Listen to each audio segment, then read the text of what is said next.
Good morning. Morning. If you listen to introductions, you tend to get an inflated concept of yourself. Fortunately, if you're a professor, something is happening to you all the time that balances off. For example, I was invited to give a lecture recently to a group of undergraduates at the Wharton School. And after the lecture, I was walking down the hall when one of the students caught up with me. He said, "Hey, professor."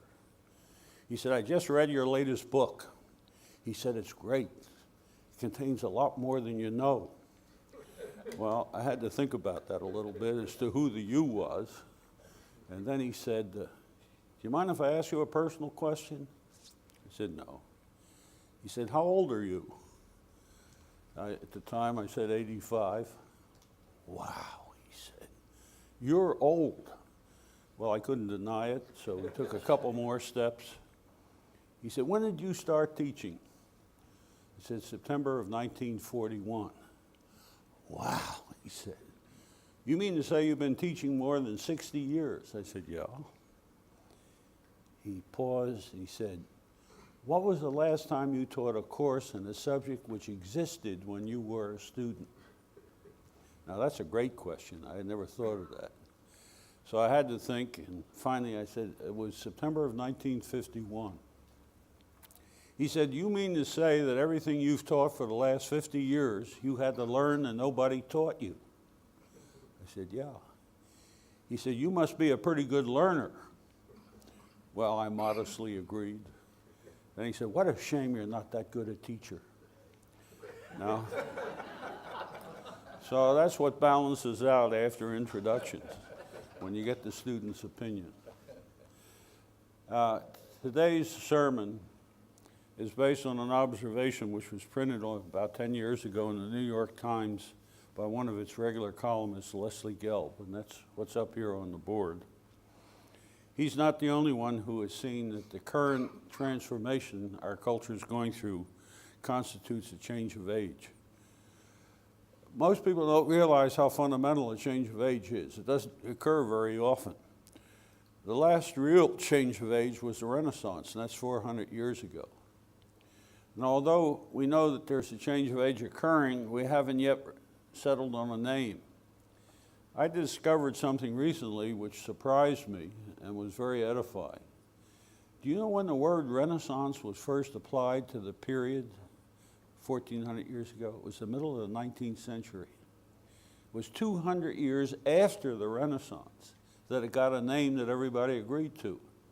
So right now there are a lot of different names. The information age, Wiener's name, or Drucker called it the age of uncertainty. Rifkin calls it the age of access. I publish it as the systems age for reasons I'll try to make clear, and so on. We haven't settled on a name yet. Nevertheless, the description of its essential characteristics are at least complementary. The main characteristic of a change of age is the way of thinking which characterizes the age. And the one who's best caught the significance of that fact was Einstein in this beautifully simple little statement: "You can't solve the problems created by our current pattern of thought using our current pattern of thought." Understanding this is required to understand what the transformation is about.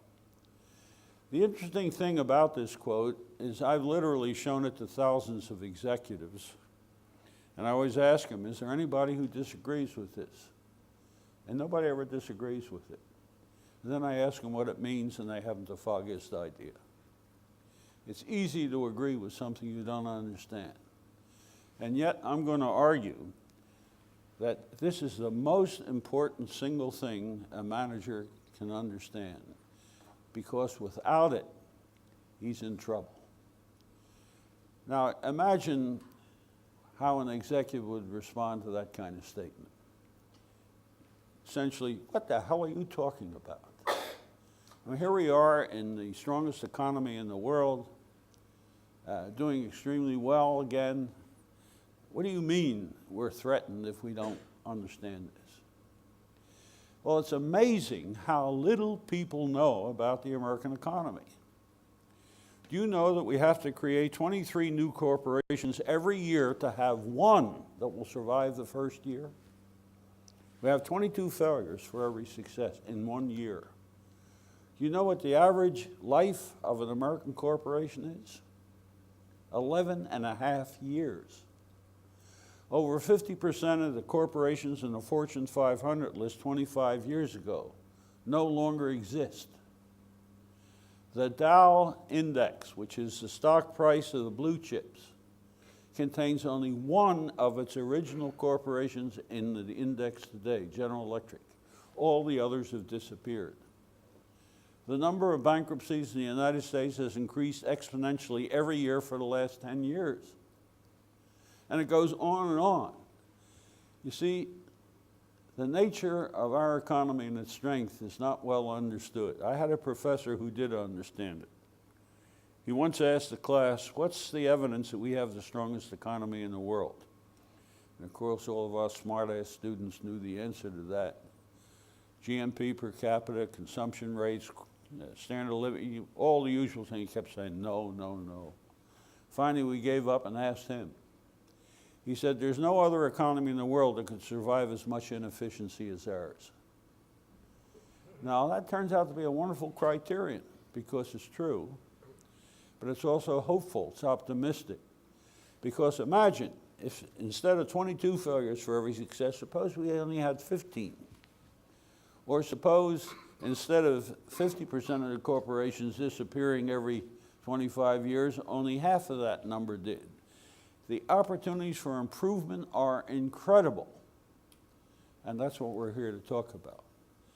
Because although it's conceivable that organizations may survive, they are not going to thrive until managers understand the nature of the shift in the way we think. Now, the traditional way of thinking is called analysis. That's not surprising.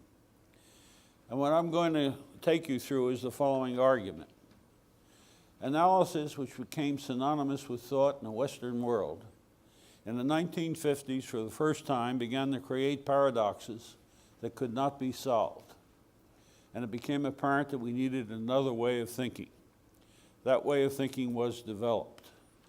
Without that way of thinking and the understanding that it produced, organizations will not thrive, and I would guess they won't even survive in this century. Now, I've got to prove all that. Those are simply assertions. So first we want to see what analysis is and what's the problems that it got us into.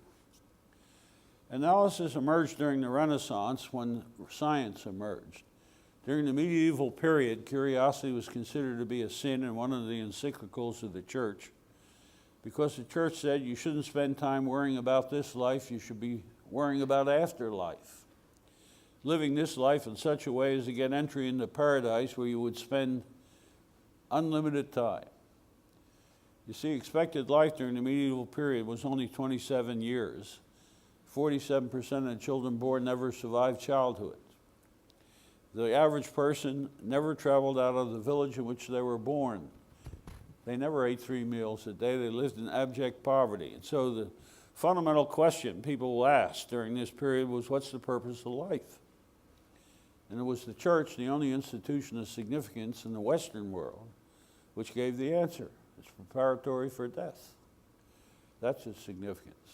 You ever look at the art of the medieval period? What's it about? You know, all you have is God and angels and saints and saintesses floating around in the clouds and little cherubs, you know, and taking care of them. The great literature is things like Dante's Inferno and Milton's Paradise Gained and Paradise Lost. It's all about afterlife, spiritual life. But the Renaissance produced a change of age because of the Crusades. When the first crusade was led by Peter the Hermit across the face of Europe, about 40,000 men saw cultures that differed from the village from which they came. And they got curious. Why do these people live differently than we do? What's the nature of those differences? How did they arise? And out of this came a movement that you all learned about in school called the New Humanism. It was a new interest in man and his behavior. And with that came an interest in his environment, and that gave rise to science. You can't have science without curiosity, and you can't have curiosity with a method of inquiry. And the method of inquiry that was adopted is the one that comes absolutely naturally to us. You can see it in a child, even today. If you take a child, not an infant, but a child, say, between 2 and 5 years old, give them an object they've never seen before, a toy, a radio, a clock, and leave them alone with it. And they want to find out what it is. What do? They go through 3 steps. First, you take it apart. Then you try to understand the behavior of each of the parts taken separately. And then you try to assemble that understanding into an understanding of the whole. That's the analytical process. Now, analysis became synonymous with thought in the Western world. So if you two had a problem and I ask you, what did you do about it? You say, I thought about it. I ask you, what did you do about it? You say, I analyzed it. And I ask you, what's the difference in what they did? You'd have trouble telling me, because analysis was thinking, and still is, in most of the Western world. All of our institutions are organized analytically. If you go to a business school to study business, you don't take courses in Business 1, Business 2, Business 3. What does the business school do to business? Takes it apart. And so you study production and marketing, finance and personnel. And the hope is that after you've studied all the parts, you'll be able to aggregate them into an understanding of the whole. That's the analytical process. Government's organized the same way. It divides itself into transportation, health, welfare, crime, and so on. Tries to manage each one, and then assemble an understanding of each of them into an understanding of the whole. Well, we started getting into some problems. How many of you have ever been to England? Good. You know that the British drive on the wrong side of the road. Do you know why? Well, suppose I gave you a bunch of British automobiles and you analyze them. You think it would tell you why the British drive on the left instead of the right? Would taking them apart answer that question? Of course not. In the United States, the automobile that developed between World War I and World War II was a 6-passenger car. Why? Why wasn't 8, 5, 1, 15? Why 6? Do you think taking cars apart will tell you why it was 6? Let's take a simple one. All the cars developed in the United States had the motor in front. It wasn't until the Volkswagen came along and put a motor in the back that we realized it was possible. Why was the motor put on front? Do you think taking a car apart will tell you that? It will tell you that it is in the front. It won't tell you why it's in front.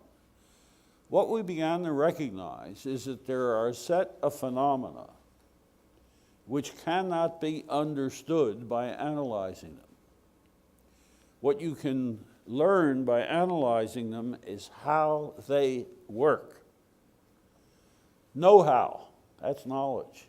It is not understanding. And it wasn't until 1950s that the Western world began to understand the difference between knowledge and understanding. Knowledge provides answers to how-to questions. Understanding provides answers to why questions. So if you ask, where is San Francisco relative to Los Angeles? You tell me whatever it is, 320 miles to the north. That's information because it's descriptive. If I say, how do I get there in the car, and you tell me how to drive, what routes to take, that's instruction. How to, that's knowledge. You say, why the hell do you want to go to San Francisco? That's not knowledge. You want reasons or an explanation. And so we began to recognize that analysis could not yield understanding of something called a system. And that was a major development in our comprehension of reality. Well, let's see why. In order to understand this, we have to understand what a system is. A system is a whole. Notice that's spelled with a W. That's defined by its function in a larger system of which it's a part. Every system is defined by its role or function in a larger system. So if you take a simple system like the automobile, it's a mechanical system, how do you define it? Well, it's an instrument for carrying people from one place to another under their control in privacy on land. You describe its function. What's a laptop computer? You don't tell me how it works. You tell me what it does, its function. When you talk about the function of something, it's always seen as a part of a larger whole. And that created a hell of a problem for Sir Isaac Newton. You see, Newton, following Descartes, the French philosopher, said the universe is a system. In fact, Newton went beyond Descartes. He said the universe is a hermetically sealed clock. Now, he didn't say it was like a hermetically sealed clock. He said it is a hermetically sealed clock. The ultimate method of telling time is the movement of the planets. That's obvious. A clock is a mechanism that operates with a regularity dictated by its internal structure and the causal laws of nature, which Newton thought he had formulated in his 3 laws of motion. The interesting part is he said it was hermetically sealed. What did that mean? What's a hermetically sealed clock? Not influenced by the outside. It's a closed system. It has no environment. Well, that's not surprising because the universe contains everything. There can't be anything outside of it. Then how can it be part of a larger system, which it must be if it's a system? See, that's a paradox that you or I really would have been stumped on, but not Newton. He came up with a solution that was accepted by every institution in the Western world. The universe is a machine created by God to do his work. So you see, he gave it a function in a larger system, deity. Now, in order to perform its function, every system has at least 2 essential parts. An essential part of a system is a part without which it can't perform its defining function. So in an automobile, a motor is essential because it can't carry it from one place to another without a motor. The battery, the fuel pump, the windshield wiper isn't, the cigarette lighter isn't, the rug isn't, the door handle isn't, because it can perform its defining function without those things. See, you have an essential property, life, and you can't live without a heart, without a brain, without lungs. Those are essential, but your fingers aren't. In fact, your hand isn't essential. Neither is your arm. In fact, you can live without arms or legs. There are people who do. They're not essential, but you can't live without a brain. Now, the essential parts of a system have to satisfy 3 conditions. And these conditions are critical for understanding what a system is and understanding the paradox that became apparent in the 1950s. Each part of a system can affect its behavior or its properties of the whole. Now, I told this to a group of doctors a while back, and one of them immediately objected. He said, there's one part of the body that's not known to have any effect on it at all. Now, I've heard this hundreds of times, but I didn't want to offend them, so I pretended to hear it for the first time. I said, there is? What is it? And with a good deal of pride, he told me what the part was that has no effect on the whole. What is it? What's it called? Appendix, right. What does the word appendix mean? Means added on or attached to. It's not a part. You see, if they ever find a function for the appendix, they have to change its name. Right? The appendix of a report's not a part of the report. It's what's added on to justify the expense. But it's an add-on. It's not a part. Every essential part of a system must be able to affect its performance, its properties. But the way it does it always depends on at least one other part. Now, we can say that second condition in several ways. No essential part of a system has an independent effect on the whole. The essential parts of a system form a connected set. If you take any 2, you take the fuel pump and the motor of a car, you'll find a path between them, however indirect. Take the brain and the stomach, you'll find the path between them because they interact. No essential part has an independent effect on the whole. How it affects you depends on what other parts are doing. The heart depends on the lungs. It requires oxygen. But the lungs won't operate without signals from the brain. But it turns out the brain also needs oxygen. But it also needs blood, which depends on the heart. So the parts are all interconnected. And so the essential parts of a system form what the logician calls a connected set. And then finally, if you take the parts of a system and group them into subsystems, for example, in the human being, you've got the nervous system, the metabolic system, the motor subsystem. These are all subsystems, collections of essential parts. In the automobile, you've got what's called the drivetrain, the electrical system, the braking system, the steering system. They're all subsystems. Each subsystem can affect the behavior or properties of the whole, just like the parts, and none of them has an independent effect on the whole. So your motor system depends on a nervous system. Without a nervous system, you can't move. But you can't have a nervous system without a motor system. The parts, these subsystems are interdependent as well. And therefore, it follows from its definition that no part of a system has the properties that the system has. See, no part of an automobile can carry you from one place to another. The body can't, the wheels can't, the axle can't. None of the parts can do what the automobile as a whole does. You have an incredible property, life, and amazingly, no part of you lives. Life is a product of the interaction of your parts, just like the automobile's capacity to move you derives out of the way its parts interact and not on how they act taken separately. And therefore, when you take a system apart, it loses all of its essential properties because its essential properties derive out of the interactions of its parts. So if I brought an automobile in here and disassembled it, but kept every part in the room, I do not have an automobile, because no system is the sum of its parts, like we sometimes say. It is the product of their interactions. And therefore, when we take it apart, it loses all of its essential properties, and so do its parts. See, an automobile can't move without a motor, obviously. But when you take the motor out of the automobile, what can it move? Not a damn thing. Can't even move itself, just sits there. The steering wheel determines the direction of the car, but take it off the car and put it on a table, it doesn't steer anything. You can't think without a brain.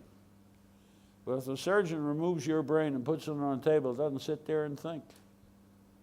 Because you as a whole do the thinking. The brain is essential, but the brain doesn't think. And therefore, when a system is taken apart, the whole loses all of its defining properties, and so do the parts. And now you can see why a business school education is absolute nonsense. Because what do you study in a business school? You study the parts taken separately: production, marketing, finance, personnel, and so on. The only thing important about marketing is how it interacts with production and finance and personnel. But if a marketing professor in a business school begins to talk about interactions, he's considered to be disloyal to his nation, marketing. He's got to talk about marketing as an independent subject. And as an independent subject, it loses all of its essential properties. And so it's not surprising that students come out of a business school and don't know a damn thing about a business. The only thing they get of value is a ticket to a job where they can learn something about management. It is currently estimated that 95% of what a student, 95% of what a manager uses, he learned on the job, not in school. But school's a good place to grow up and have some fun and to get the ticket to the place that will ultimately give you an opportunity to learn about management. Now, let's go back to the issue. When you analyze a system, the first step is to take it apart.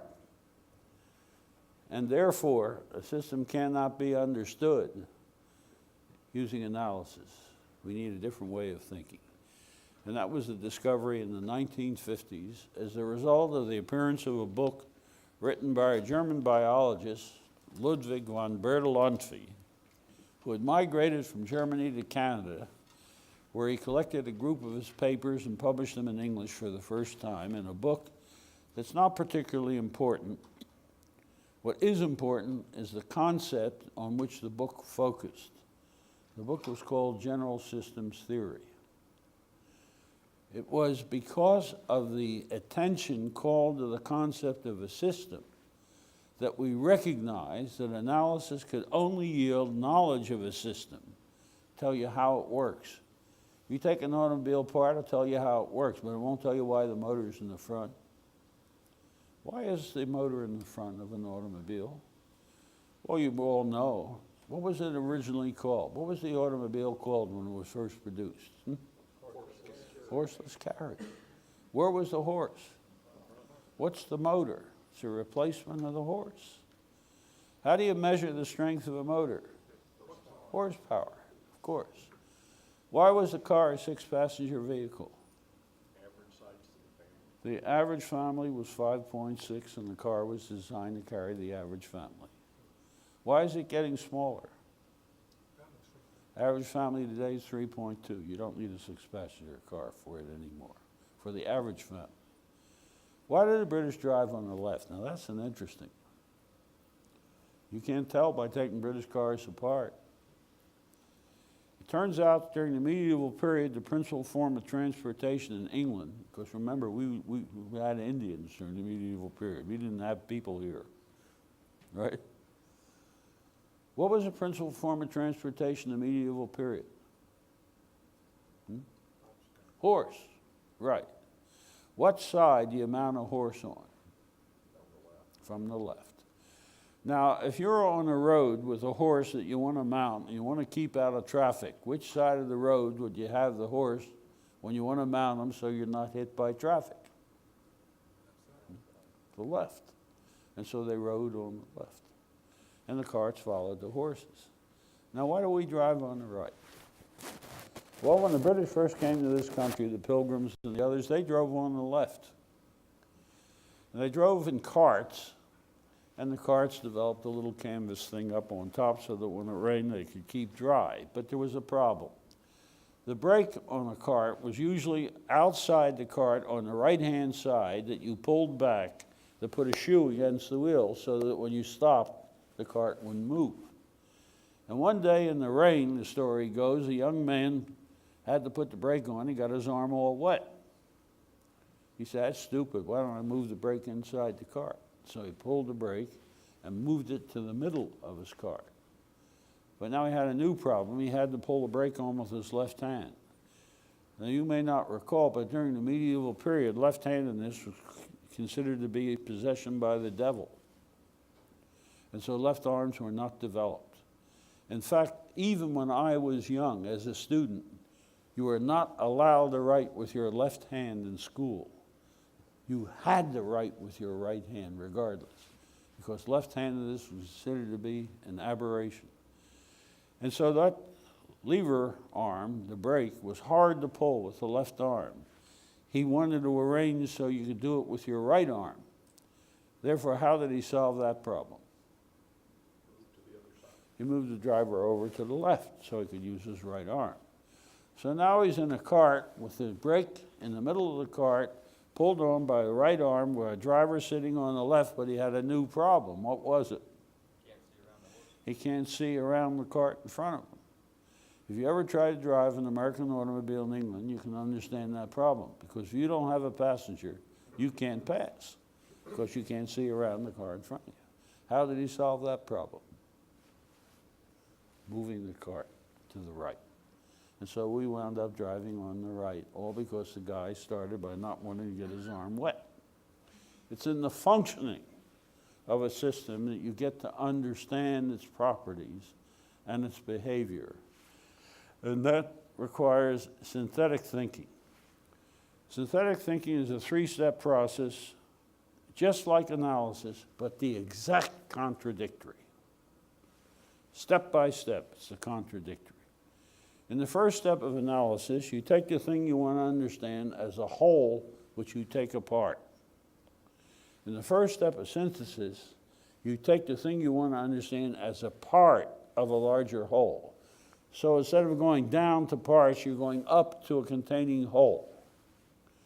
If I want to understand an automobile, it's part of the transportation system. If I want to understand the business school, it's part of a university. Universities are part of the educational system.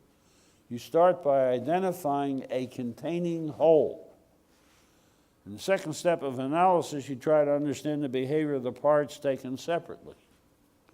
In the second step of synthesis, you try to understand the behavior of the containing whole. What does the transportation system do? What does the educational system do? What does the economy do if I want to understand a corporation? In the third step of analysis, you try to aggregate the understanding of the parts into an understanding of the whole. In the third step of synthesis, you disaggregate the understanding of the containing system into identifying the role or function of the thing that you want to understand in the whole which contains it. And so we understand an automobile by identifying its function in the transportation system. You understand the university by identifying its function in the educational system. Okay? So the defining characteristics of a system depend on how its parts interact and not on how they act taken separately. And this takes us to the first major consequence of systems thinking. Runs completely contrary to the fundamental doctrine on which contemporary management in the Western world operates and all business schools operate. The assumption is that when you improve the performance of the parts taken separately, you improve the performance of the whole. And that's absolutely false. Absolutely false. That's why we have 22 failures for every success. Because we try to improve the parts taken separately. And you can destroy a system by making the parts behave better. Managers don't understand that. There's only one profession that does. Now, before I show you the profession and how it uses this knowledge, I have to prove to you in one way or another that when you improve the parts, you do not necessarily improve the system. And you may, in fact, destroy it. There is a formal proof in system science that was developed a couple years ago. It's very complex. It involves advanced mathematics, and I'm not going to take you through it because, among other reasons, I don't remember it. But we don't have to. We can do it with an example. I'm going to ask you to run an experiment, and you can do it sitting where you are. You can do the whole thing in your head. According to the ultimate source of all knowledge in the United States, the New York Times, there are 457 different automobiles available in the United States. That was a couple years ago. It's probably a little higher than that now. Suppose we bought one of each and brought them into a big garage. Okay, you got the picture? 457 different automobiles in the garage. Now we hire 100 of the best automotive engineers in the world and bring them to that garage. Give them the following problem. Which of these cars has the best motor? Well, they run a series of tests and they'll eventually reach consensus, and my guess would be that it's the Rolls-Royce that has the best motor. So I'll make a note of that. Motor, Rolls-Royce. Okay, let's take the transmission next. Well, perhaps the Mercedes turns out to have the best transmission. Try the fuel pump. Maybe the Lincoln has the best fuel pump. One by one, you take every essential part of an automobile and find out which car has the best one.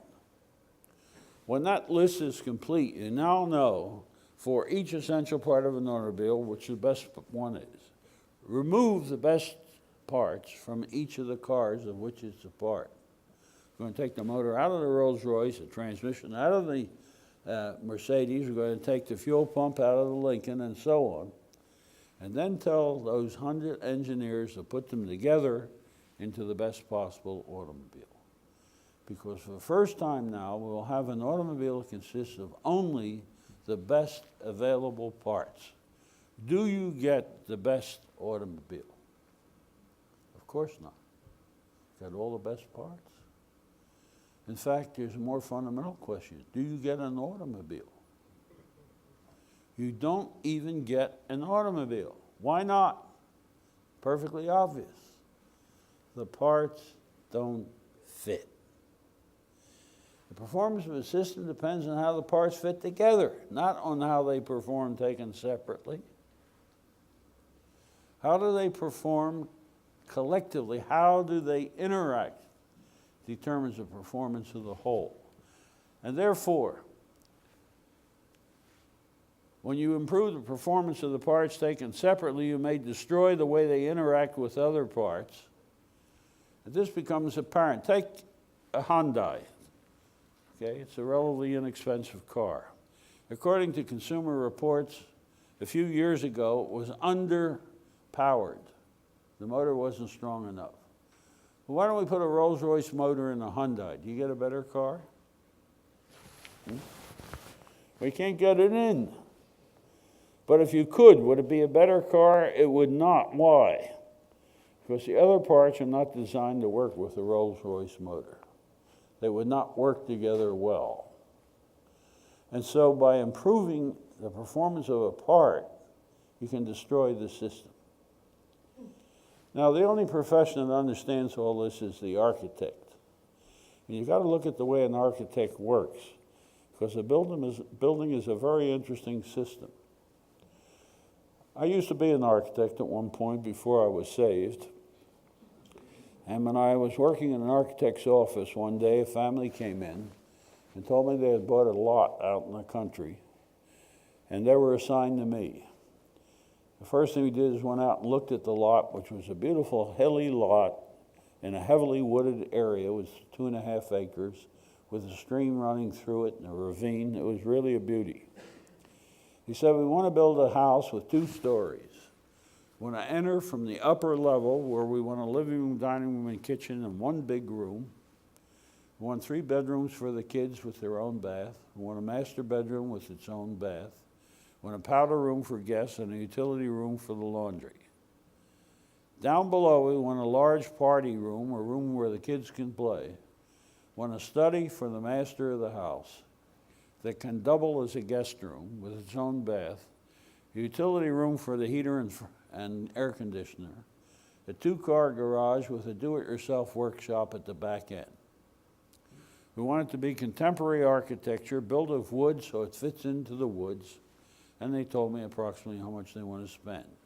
This is a dream assignment for an architect. I told them to go away, come back in a week, and I'd have some sketches for them. Now, have you ever watched what an architect does? Because it's really revealing. What's the first thing he does when the family leaves? What does he draw? You think he draws the rooms? No, what does he draw? He draws the house. He draws the whole without any parts in it. An amazing thing. Has no parts. It's a house. You look at it, you can see it's a house. Now he puts rooms in it. And then he looks at the rooms. But first, when he puts the room in a house, he adapts the properties of the parts to the requirements of the whole. But now he looks at the parts. It's a lousy bedroom. It's too long and narrow. I'm going to have to change the bedroom. But he uses a criterion that a manager never uses in changing a part. What is it? It's not how do I make the part better, how do I change the part to make the house better? That's a very different criterion. It's a recognition that what he does to the room affects the performance of the whole. And that's the primary criterion to use in changing a part.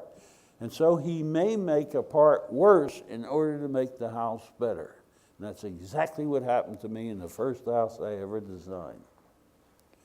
When the house was completed, contracts were let, but before construction began, the housewife called me one day. She said, Russ, I can't wait till that house is built. I'm so anxious to move into it. It's wonderful. But there's one aspect of it that worries me.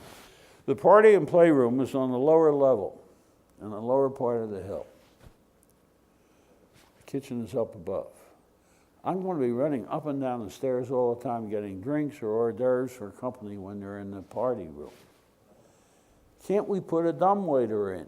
Now, you all know what a dumbwaiter is. It's a little elevator goes up and down between the upper level and the lower level. I said, sure, we can put a dumbwaiter in. But the only way to do it is to take counter space away from the kitchen. It's going to make the kitchen harder to work in. She said, I don't care. I want a dumbwaiter. Now, she got it, but look what she did. She made the house better, but the kitchen worse.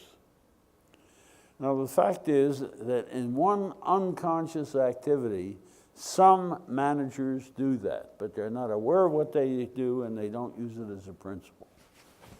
See, a lot of research in the early days of the supermarket revealed an interesting fact. Women only know the prices of a limited number of products. They think they know the prices of everything, but it turns out, according to the study that was done, they only know the price of 6 products. Included are bread and milk. And therefore, you will find that many supermarkets will offer bread on sale at a price which is less than its cost. They're going to lose money on the sale of bread. Why? What's the idea behind offering bread as a loss leader? Because they're not going to just buy bread. Bring the housewife in where she'll buy the profitable products. You sacrifice the performance of a product in order to maximize the profit of the whole. Same principle. But have you ever heard a manager tell a division managers or department managers, hey, next year we don't want you to work as well as you did this year because it will help the corporation? See, they laugh when you say that, but that's exactly right. Because the performance of the whole depends on the way the parts interact. And by making a part act better, you may make the whole work worse by putting a motor from a Rolls-Royce into a Hyundai. So among the most important things management needs to know is how the parts of a system interact and how these interactions affect the performance of the whole. So much for background. That's what you need to understand about a system to understand the transformation that's beginning to occur in management. What I'd like to do is take a short break here. Then when you come back, we'll start to look at the consequences of all this to our understanding of management and organization. Take 15 minutes, get some coffee back. Okay, now, obviously, we don't have enough time in one morning to go through all of the relevant implications of systems thinking. So I'm just going to pick out a few that are quite important to go through. I know you're exceptional, but it takes 45 hours of an introductory course to graduate students to cover the nature of systems thinking. So what you're getting is kind of a strip tease, you know, just exposing enough to be interesting, but letting all the essentials hidden. Okay. First, our experience is not organized the way universities are. Now, incredible, you probably never thought about it, but that's the way you think. You talk about there are physical problems, chemical problems, biological problems, psychological problems, economic problems, production problems, aeronautical problems, economic health problems, crime problems, educational problems. There are absolutely no such things. Problems do not fall into disciplinary categories. The adjective in front of the word problem tells you something, but it doesn't tell you one damn thing about the problem. Understanding that is incredibly important for management in the way that I want to show you. But first I have to prove to you that there is no such thing as a production problem or a management problem or a marketing problem. There are problems, and they do not fall into categories. There's an area just north of the University of Pennsylvania, 80 city blocks with 22,000 people in it. In the 1960s, it was 100% black. It was called an urban black ghetto. It was referred to in the press as the Bottom.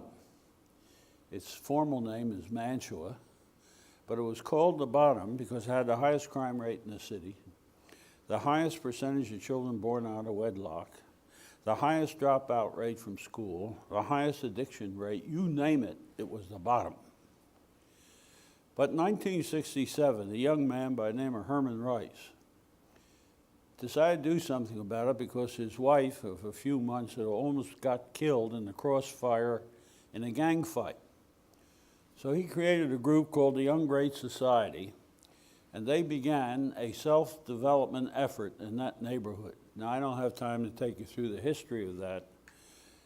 I can just tell you that today there are 62 cities in the United States which are using the process that he developed, and he received the America's Award, which is the highest award a civilian can obtain in the United States, from the President of the United States. Fortunately, shortly after he started that effort, which by the way was called the Young Great Society, shortly after he started that effort, he came to the university for help on a project. And fortunately, by chance, he came to me. I had a joint appointment. My primary appointment's in the Wharton School, but I was also in city planning because of my architectural background. He needed a drawing for a proposal he was submitting to the housing department of the city. And he didn't have the drafting competence. So he asked if he could get that from him. We said, sure. But we also, at that time, said there was a group of faculty who were talking about the problems of the surrounding area of the university that would like to meet with him and talk to him about some possible collaboration. And that started a collaboration in which we had a small group of faculty available to him and the community to use in ways that the community saw fit. We did not try to tell them how to solve their problems. We didn't know how.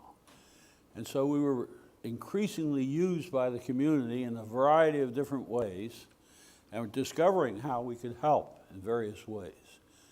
This got to be regularized within a year. We had 2 people assigned to working with the community full-time, and they met every Monday morning in my office for usually 2 to 3 hours to discuss the problems coming up in the coming week, what could be done to help, what had happened in the last week. And it was during one of these meetings that a young man from the community, Forrest Adams, came in with a piece of news that stopped the meeting dead. There was an 83-year-old woman who lived in the neighborhood who had organized what we called the geriatric set. These were all older people, most of them on welfare, retired, and they had done some incredible things to help the development of that neighborhood. For example, they opened 3 infant care centers, not daycare centers, infant care centers. They took babies 3 months old until they were 3 years old when they could go to a daycare center. So mama could go back to work or go to school. Okay? More than half of those kids at 3 years of age were literate, believe it or not. In that infant care center, they were teaching reading and writing, among other things, to these infants. They had removed graffiti from buildings around the neighborhood. They had taken vacant lots that were rubbish dumps, cleared them, made them recreational and relaxation spots.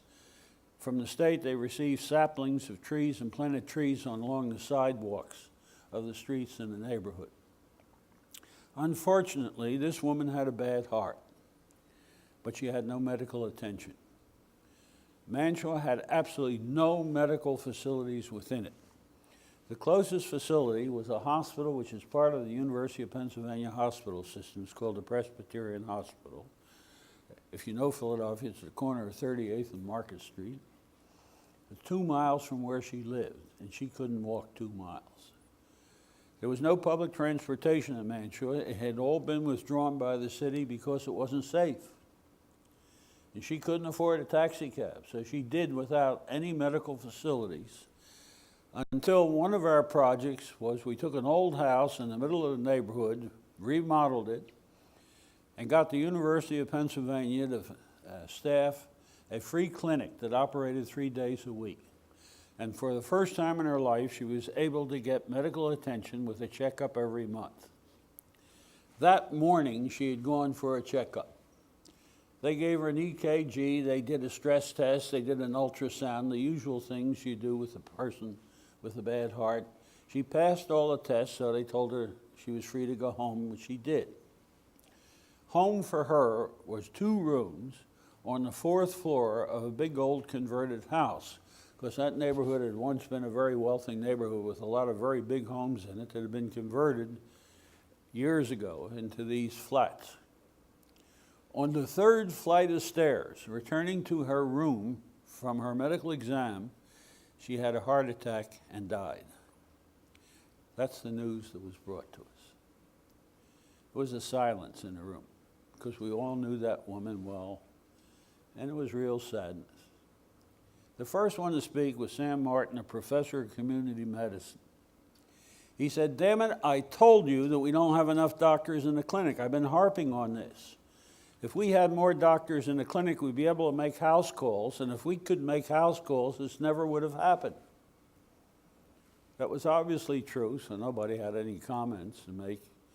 There was a silence, and then Frank Adams, a professor of economics, spoke up. He said, "Sam," he said, "there are plenty of doctors in Philadelphia." He said, "Unfortunately, they're private practitioners, and she couldn't afford one. If her welfare payments were larger, or if we had a national health care plan, she could have called a doctor who would have come to see her." That was equally true. Another silence, and then Larry Goldfarb, a young professor of architecture, said, "Why don't we make them put elevators in those buildings?" The only woman present then shook her head. She was a professor of social work. "What a pity," she said. "You don't know a damn thing about that woman.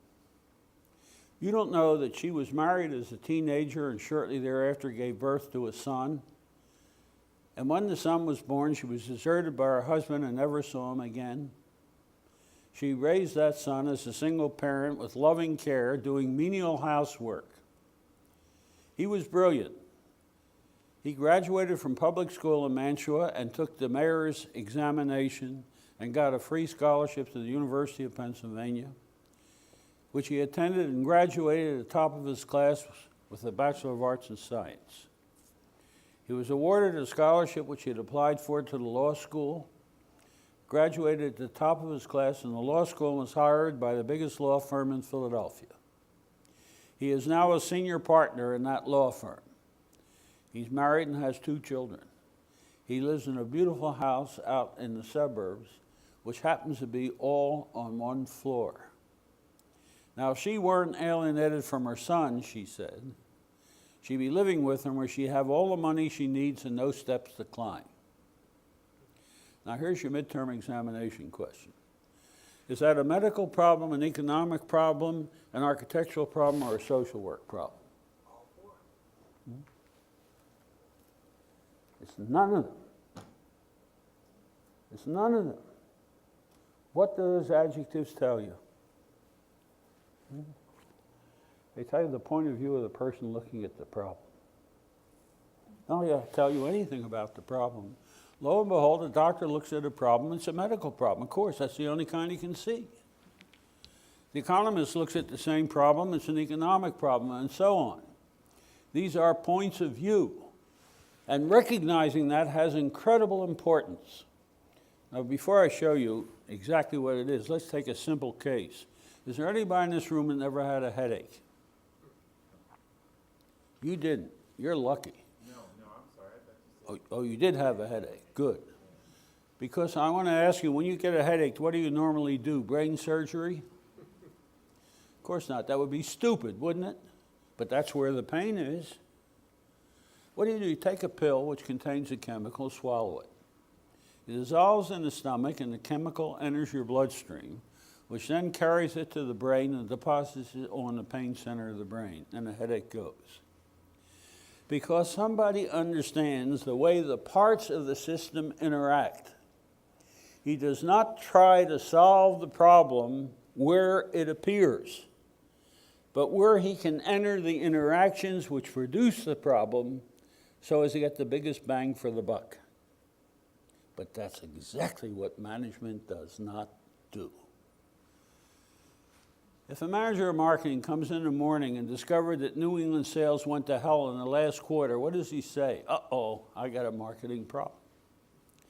And now he tries to solve it by manipulating marketing variables.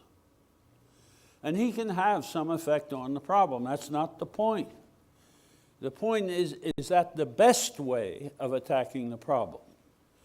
Now, one thing I can tell you with some authority based on experience, because I've worked in more than 400 corporations in my lifetime, is that over 90% of the problems I've ever seen in corporations or government agencies are best solved somewhere other than where they appear.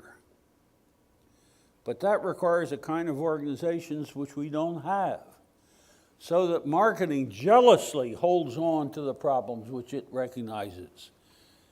It doesn't want to let finance or personnel or some other department come in and steal its problem from it at a tremendous cost to corporations. I want to give you an example to show you what I mean. The largest producer of coated papers in the United States is a company called Champion Paper and Fiber Company, which was subsequently purchased, is now a part of International Paper. In those days, it was and still is the largest producer of very expensive paper.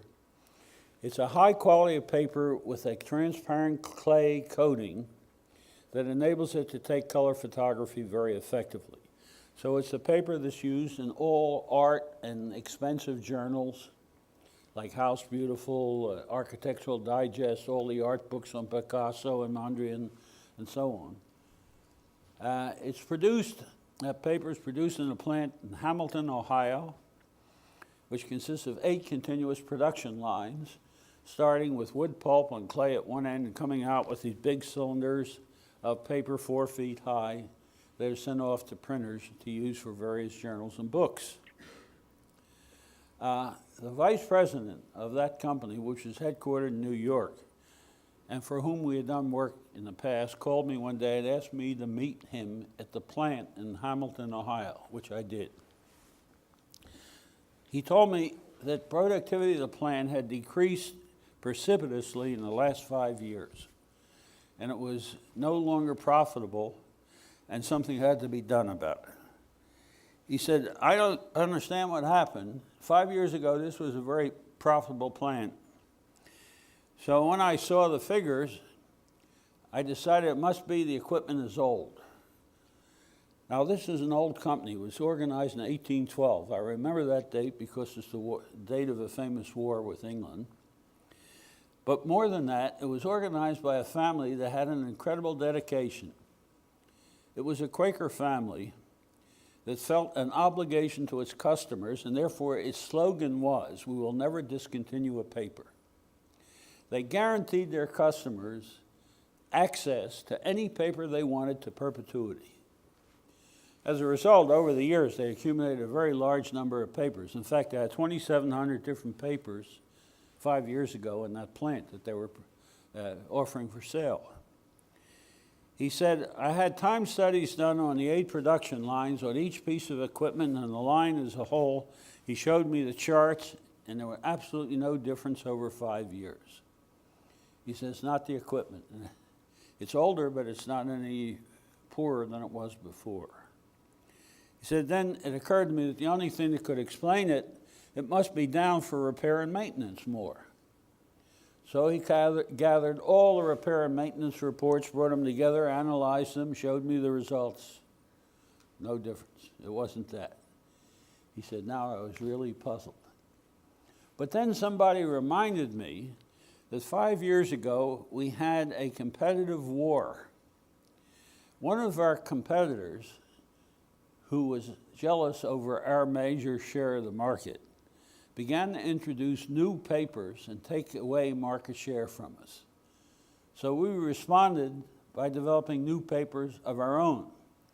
As a result, he said, in the last 5 years, we've introduced almost 500 new papers. We now have about 3,200 papers in our product line.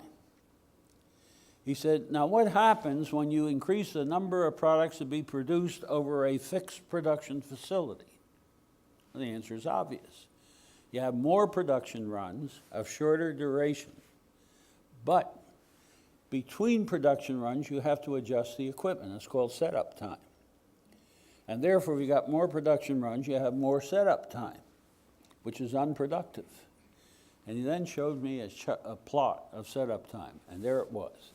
Setup time went up as the mirror image of productivity. He had located his headache. Increased setup time. So he said to us, is there some way of scheduling production so as to minimize setup time? That seems completely irrational, doesn't it? But he was asking, can I do brain surgery? I got a headache. And we said, yes, you can. Because we were naive and excited for a very important reason. That's a classic problem in network theory. And for those of you interested in network theory, it's an example of what's called the traveling salesman problem.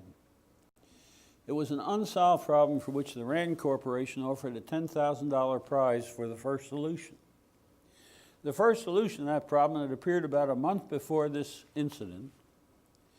A professor at MIT, Jack Little, published an approximate solution to that problem, and here was a chance to use it. So we said, yes, we have a way now of minimizing setup time given what you want to produce.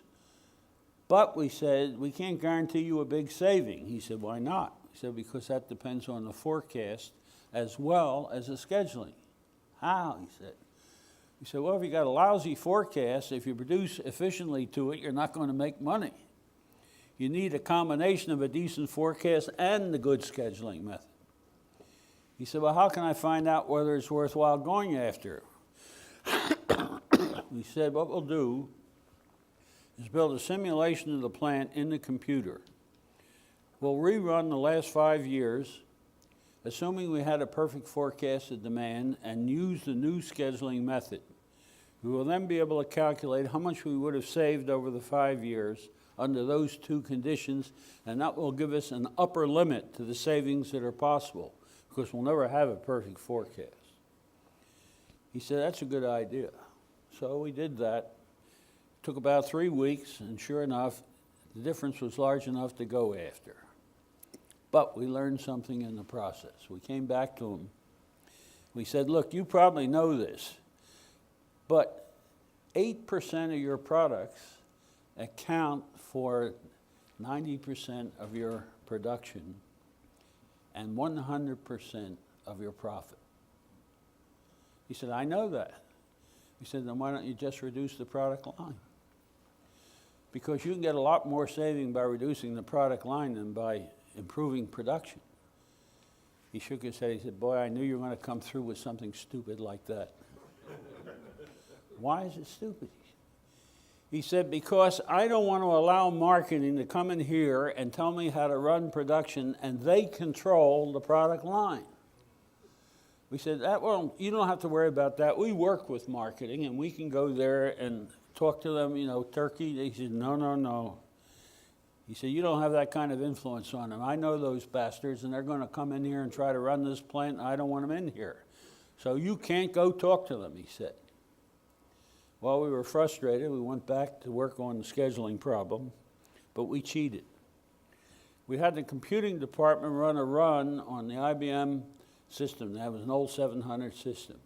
3,200 products, from the most profitable to the least profitable, how much was made each year, how much was sold each year, and to whom. There's a big accordion. Remember those accordions that you used to get out of the 700? Then we started at the bottom of the list and said, how many products will we have to drop out of the product line, starting from the least profitable, working up, to get the saving we would get with a perfect forecast, which we'll never get, and the new scheduling method.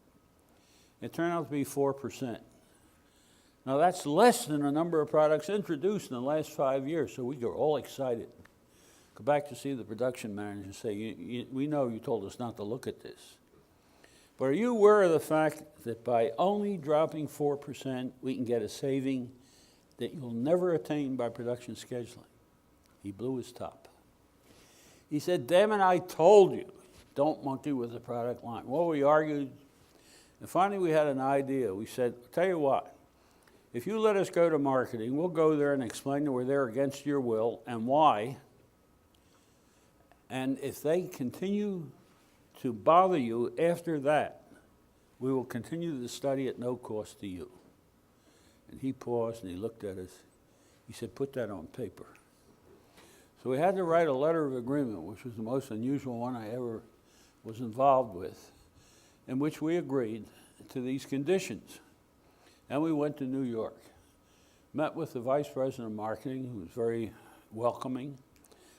We went through the logic of the whole procedure, and he agreed with everything we said until we got to the end.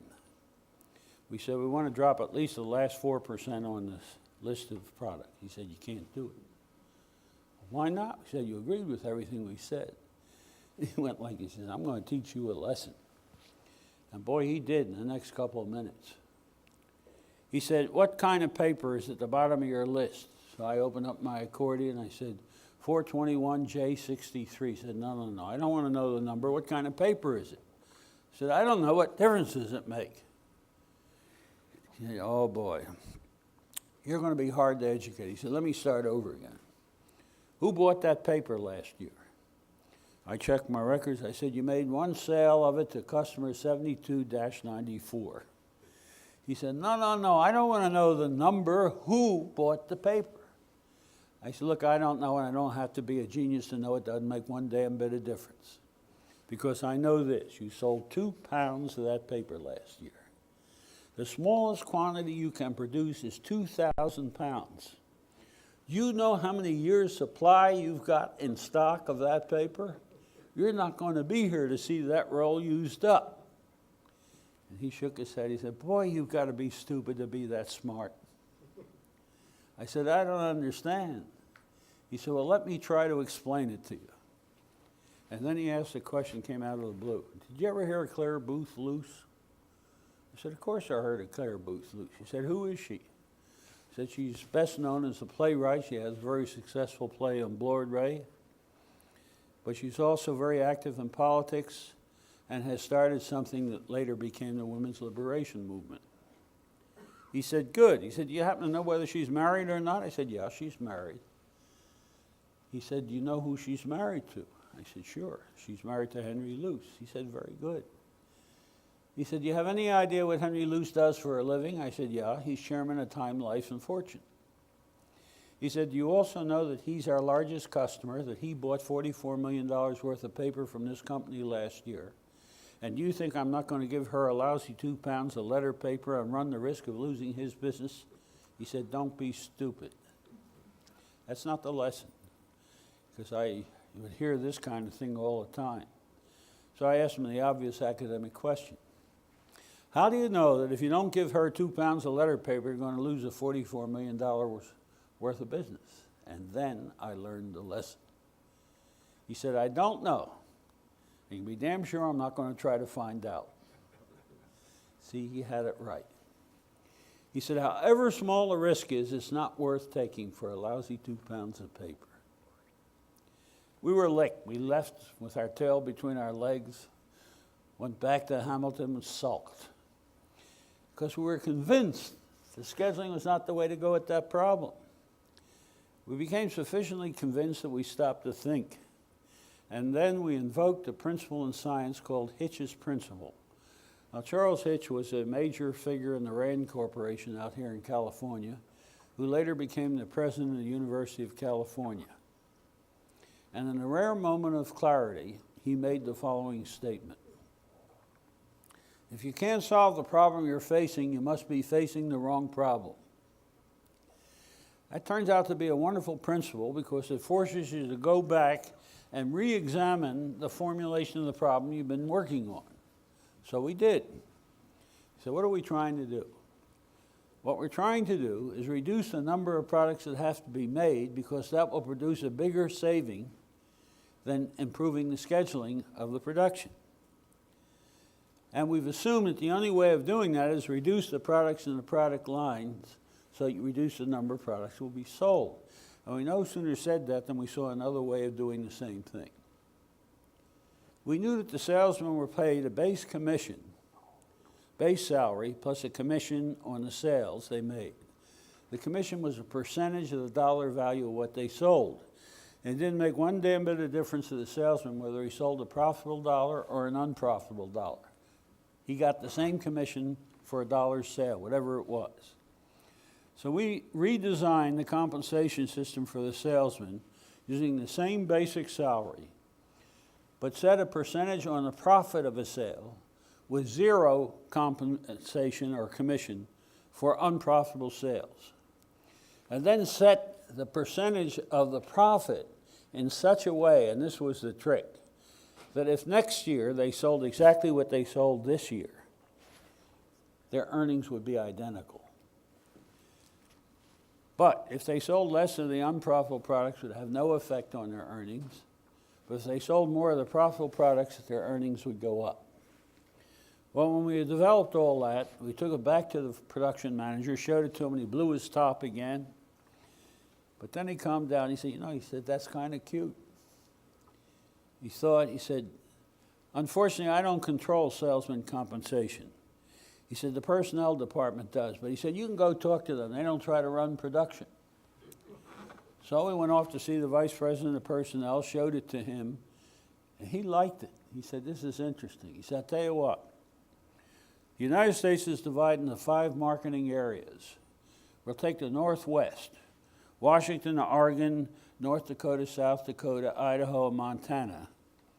And we'll introduce this system for 6 months there and see what happens. And then if it works, we'll take it across the nation. Well, we couldn't have asked for more, and that's what he did. In those 6 months, 65% of the products in the product line were not sold. Sale of the profitable products went up by 18.5%. Corporate profits from that region doubled. Salesman income went up 225%. And the improvement in production from the change in one region was 4.5 times as large as you would get with a perfect schedule and a perfect forecast. Now, what kind of a problem was it? Was it a production scheduling problem, a product line design problem, or a salesman compensation problem? You see, the parts of the system interact. And the question is, which interaction do you get into the system with to get the biggest bang for the buck? And you can't learn that when you're organized into silos where the performance of the parts is evaluated in terms of their independent performance, but their interdependent parts. Is that clear? Because it's an incredibly critical point. You have any questions about that point? This is what I just been talking about. This just says the same things.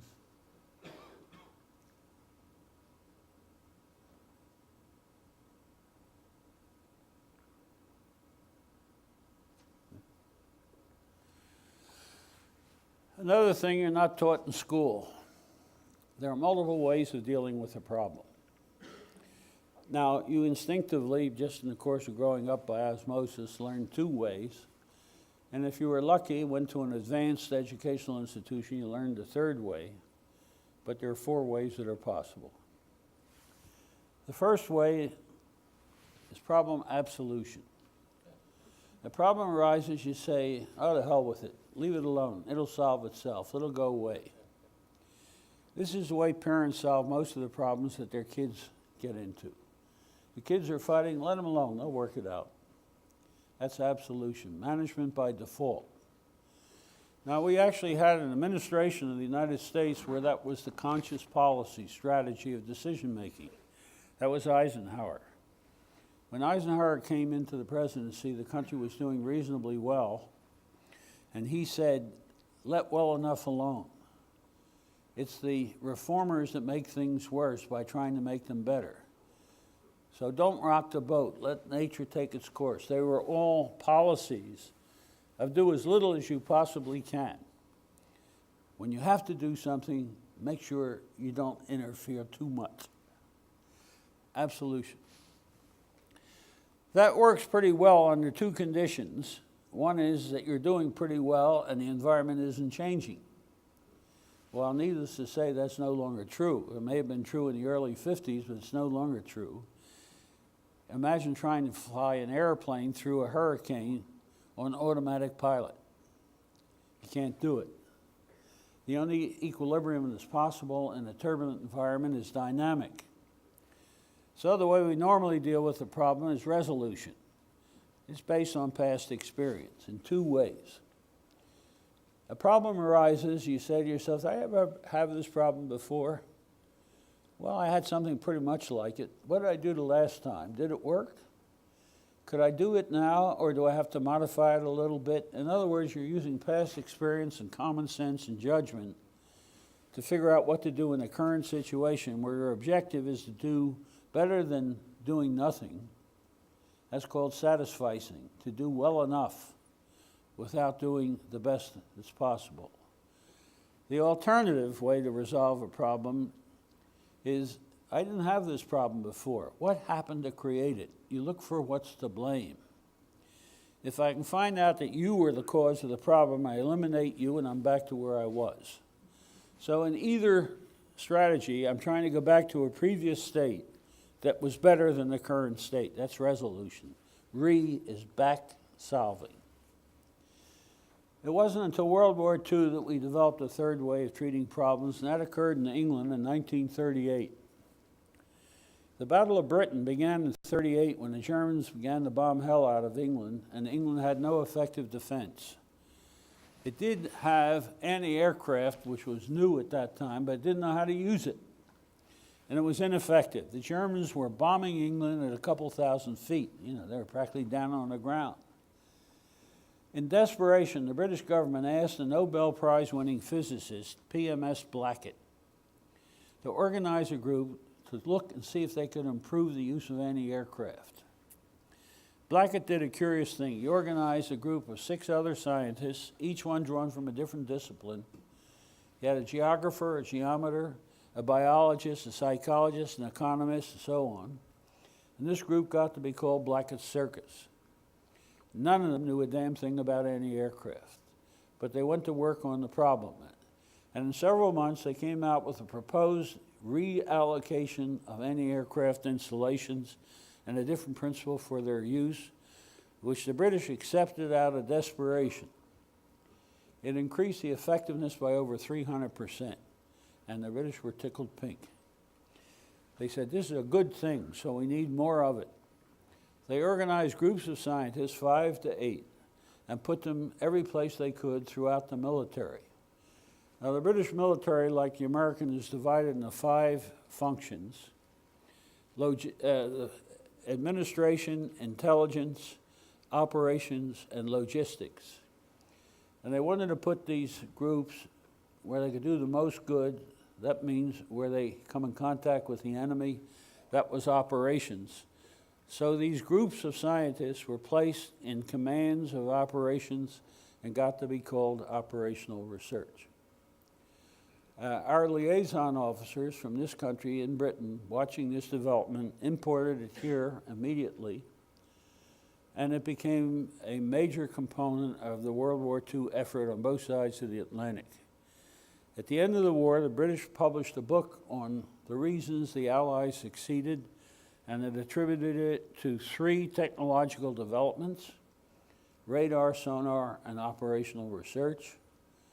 In this country, it was kept classified until the end of the war, when Ellis Johnson, who headed the Army group at Johns Hopkins University, published the first public disclosure in an article called America's Greatest Secret Weapon. Immediately, all the colleges and universities picked it up and started to teach the tools and techniques developed by scientists working on the problems of management. It's not common sense anymore. This is mathematical, experimental, it's analytic, it's using the best methods available to a scientist to analyze problems and to try to optimize solutions to it. And this was the peak that we obtained in the late 40s, and by the 1960s, you could learn it in any engineering curriculum. You learn linear programming and game theory and inventory theory and sequencing theory, and so on. All these tools and techniques developed by scientists became commonplace. But it wasn't until the late 1960s that we began to ask a very interesting question. Can you do any better than the best? Well, you see, if you just ask the question that way, it sounds stupid, doesn't it? How can, it's a contradiction. The best is the best. How can you do better than the best? Well, the fact is you can, for two reasons. First, problems don't stay solved. If I solve the problem today, circumstances are going to change in the next week and the solution won't work under the new circumstances. In a dynamic environment, problems don't stay solved necessarily, and so they have to be continually resolved to take into account changing conditions. So if a company develops a good advertising strategy that works great today, if a competitor comes along and develops a new advertising strategy, you better react to it. So first, solutions don't persist over changing environments, and secondly, and more important, every solution creates new problems. You see, every problem that Galileo faced in physics has been solved, but physics didn't disappear. Why not? Because every solution creates at least two new problems. So the number of problems increases geometrically as you solve problems. So today there are more problems in physics than there ever was before. And so the question becomes this: is there some way of treating a problem so that it stays solved in changing environments and does not create new problems? If you could do that, you would have something better than solving problems, doing the best. And the answer is there is. There is something you can do that will meet those two conditions. It's called problem dissolution, dissolving a problem. It's redesigning the system that has the problem or its environment so the problem can arise no matter what the environment is. Okay? It's not solvable. It will not have to be solved in a new environment and does not give rise to new problems. The core of this process is design. Now, just to observe, the core to problem solving was the analytical method as exemplified by science. Design is exactly the opposite. It's synthesis, not analysis. In design, you put things together into wholes. In analysis, you take wholes apart into parts. Okay? Now, some examples so you can see what this is like. The simplest example I've ever seen was one that involved the paper book of matches. You've all seen paper books of matches you used to get when you bought cigarettes or a cigar or pipe tobacco. The largest manufacturer of them in the United States is a company called the Ohio Match Company, and they were in the courts continuously because people would get this book of matches and not close it, strike a match, and a spark would come off, hit the other matches, and the book would explode and burn the hand of the person using the matches. And so this company was in the courts continuously being sued by people with burnt hands. They consulted their lawyers and got the usual kind of nonsense from them. It said, print at the bottom, close cover before striking. And so in very small letters, they started to print that along the bottom. Had no effect. People didn't read it was too small, and if they read it, they didn't care. They kept it open, continued to burn their hands. Now, the story goes that one day a young man came into the company, got to the receptionist and said he wanted to see the CEO. She said, why? He said he had a way of treating the burnt hand problem that wouldn't cost the company anything but would eliminate the problem. She said, well, what is it? He said, oh no, I want to talk to the CEO. So she called the CEO and explained he was curious, and he said, send the young man up. The young man went up, and after the amenities, the CEO said, okay, now what's your solution? The young man said, how much is it worth? The CEO said, how can I tell you how much it's worth when I don't know what it is? And they argued for a while. And finally, they wound up with lawyers on two sides of the table, and they negotiated a contract in which they agreed to pay the young man $40,000 if he could tell them how to eliminate the problem without any cost to the company. Now, you all know what he did. What did he do? The striker on the other He side. took the abrasive and put it on the back. And now it didn't make one damn bit of difference. If you kept the book of matches open, there's no way that the spark could hit the other matches. He eliminated the problem without creating any new ones. That's problem disillusion. Now, as a professor, I longed for a case in which I could see all four methods of treating a problem occur in that order I just gave you, because it's a hierarchy. And unfortunately, I couldn't find one in my own experience. And then one day I bumped into it by sheer accident in England. We were doing joint research with the Tavistock Institute of Human Relations in London, which is probably the foremost institution in human relations research in the world. And I was sitting with Fred Emery, an Australian social psychologist who was at that time the chairman of the institute, when he was called out on an emergency. He excused himself and said, I'll get back as fast as I can. In the meantime, keep yourself busy. So I sat in his office working with the door open, and his across-the-hall neighbor came back from a trip. He was an old friend, a Dutch professor. His name was Hans van Beenem. And he was clearly coming from a trip. He had his overcoat on and carrying two suitcases. I jumped up to say hello to him. And in the course of exchanging greetings, it was apparent he was in a state of depression, which was unusual for him. So I asked him, I said, Hans, what's the matter? You know, you're down in the dumps. It's not characteristic. What's wrong? Oh, he said, I got a terrible problem. I'm getting nowhere with it, and I don't know what to do. So why don't you tell me about it? No, he said, there's no point in bothering you with my problem. I said, well, I'm not doing anything anyhow. I'm waiting for Fred. Why don't we go in your office, get comfortable, and maybe by just talking about it, you'll learn something about it. He paused, he said, all right, if you're willing, okay. So we went into his office, and here's the story he told me. There's a major city of Europe in which the principal means of transportation is a double-decker bus. The double-decker bus has two people on it, has a driver up front who's separated from the body of the bus by a glass-enclosed compartment where he sits and drives the bus. People enter and leave the bus by an entrance at the back end. If you've ever been to New York and seen the double-decker bus on Fifth Avenue, it's exactly that bus. There's a conductor at the back end. He collects a fare from people who come on the bus, and in this particular city in Europe, they had what's called a zone fare system. It's not a flat rate. The amount that you pay him depends on a number of zones into which the city is divided that you pass through in going to your destination. So if you're going through 3 zones, you pay more than you would if you're going through 2 zones and so on. By the way, the taxi cabs in Washington, D.C., if you've ever used them, operate on the same system.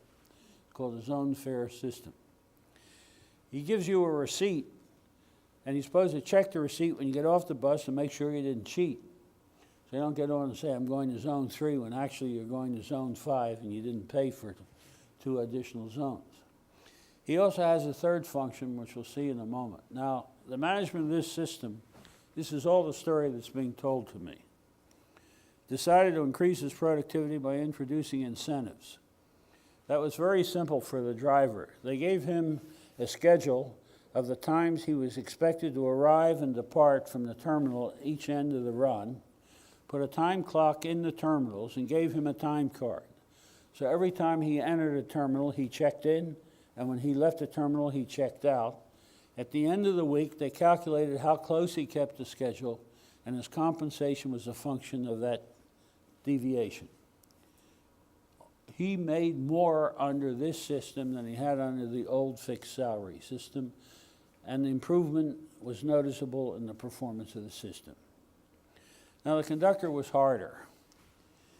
They would have plainclothes inspectors get on the bus several times during a tour that the conductor could not identify, but he would watch the conductor to make sure he collected the fare from everybody who got on the bus and checked the receipt when they got off. And every time he failed to do that, he would get a demerit. At the end of the week, his compensation was a function of the number of demerits he got, but he also made more money under this system than he had under the old system, and he liked it. But the system got into trouble. At peak hours, you might have 20 to 30 people waiting in a stop to get on a bus. The conductor would not hold the bus up while he collected the fare from 20 people coming on the bus. He lets them get on the bus and collects the fare between stops. Now, stops were 3 blocks apart, so he had some time. But when the bus got really crowded, he had a problem. He would be standing in the aisles, and there's a stairwell in the back that goes up to the second level. They'd actually be standing in the stairwell. He'd have to fight his way up to get to the upper level to collect the fare from the people who had gone up there when he let them on the bus at the stop. By the time he gets up there, they're approaching the next stop. Does he go down and give the driver a signal? No, he doesn't, because they had a sensible rule. The rule read as follows. If, to the driver, unless you get a signal from the conductor, you must stop at the next stop. So now the conductor says, what the hell, I'm not going to go down and give him a signal, because he's going to have to stop. And if anybody wants to get off the bus, they'll get off. Now, if nobody wants to get off and he stops, he'll see it through the rear view mirror, and he'll go on. He loses a little time, but that's his problem, not mine. So he stays up there collecting fares. Now, one day, by chance, at 3 consecutive stops, the conductor continued to collect fares on this upper level. Nobody got on or off the bus at 3 stops. The driver was furious. He had lost a significant amount of time, and that cost him money. So he parked the bus, opened up his cab door, came around, climbed up the stairs, got a hold of the conductor, pulled him off the bus, and beat hell out of him. This started a war. There were 2 separate unions, conductors and drivers, but more important, there was a race issue involved. The conductors were generally immigrants of a minority race. There was a lot of racial prejudice in that country. The drivers were true blue. And so the unions organized bands of workers, each union, armed with clubs, and they go around the city looking for each other, engaging in physical combat. In the first week, they hospitalized a number of people, and they terrorized parts of the city, so the press immediately got after the management of the system and said, you've got to do something about this. And management said, look, these are adults, give them a little time, they'll work it out. Absolution. In the second week, the intensity of the conflict increased. Press got after management and said, you have to do something, you can't do nothing. So management sat down and said, okay, we didn't have this problem a while back. What happened to create it? What was the answer? The incentive system. So we're going to get rid of the incentive system, go back to the flat salary. They announced this, and both unions said they'd be on strike. Why? They said, unless you're willing to pay us the maximum amount we made when we were on the incentive system, and pay us that amount as a fixed salary, we will not go back to work. Management said, we can't pay you that amount unless you can guarantee us the same productivity that we got when we paid you that amount. The union said, we can't do that because that depends on the weather and drivers and driving conditions, and we can't guarantee those things. Management said, then we can't pay you that salary. So it didn't get resolved. The slaughter continued. So management called on 2 university professors to come in and see what they could do. With typical arrogance, these two university professors took one look at the problem and said, there's a simple mathematical solution. I don't know what the fuss is all about, they said. At the end of the week, add the incentive to the conductor and the driver. Add them together and divide them in half. And now each one will depend on the performance of the other, and they'll be forced to collaborate. Great in principle, isn't it? Both unions said they go on strike. Why? Well, it was quoted to me that both unions said they would not allow their income to be dependent on those other bastards. They wanted their income to be independent of their enemy. So it didn't work. At this point, they came to Tavistock Institute and asked Tavistock Institute if they could do something with this problem. And it was given to my friend Hans von Benen. This is all being described to me. He said, what I did is I went into the center of the city and hired a room in the best hotel in town that had a banquet table in the middle, and I set up two sideboards on both sides of the banquet table. On one, I had a bar with a selection and quality of drinks much better than what the conductors and the drivers would normally afford. I had the best scotches, and I had the best gins and the best mixers. On the other side, I had a buffet of food, of higher quality and better type foods than they could normally afford. He said each night I got 4 conductors and 4 drivers selected at random to come in at 6:30 and gave them an hour to interact socially, drink and eat before they sat down at 7:30 to discuss the problem. He said he didn't interact. They formed 2 groups of 4 until they sat down at a table with 4 drivers on one side, 4 conductors on the other, and Tavistock people at the 2 ends of the table. He said, I've just come from the 3rd such meeting. They have all ended in physical violence. He said, we're now being sued by the hotel for damages to the room. He said, I can't do any more of these, and I don't know what to do. They don't work. Then he stopped and he looked at me with great big soulful eyes. He said, you got any ideas? I said, of course not. I said, but I do have some questions. He said, like what? I said, well, I'm curious. How many buses operate in the system at peak hours? He said, I don't know, and it doesn't make any difference.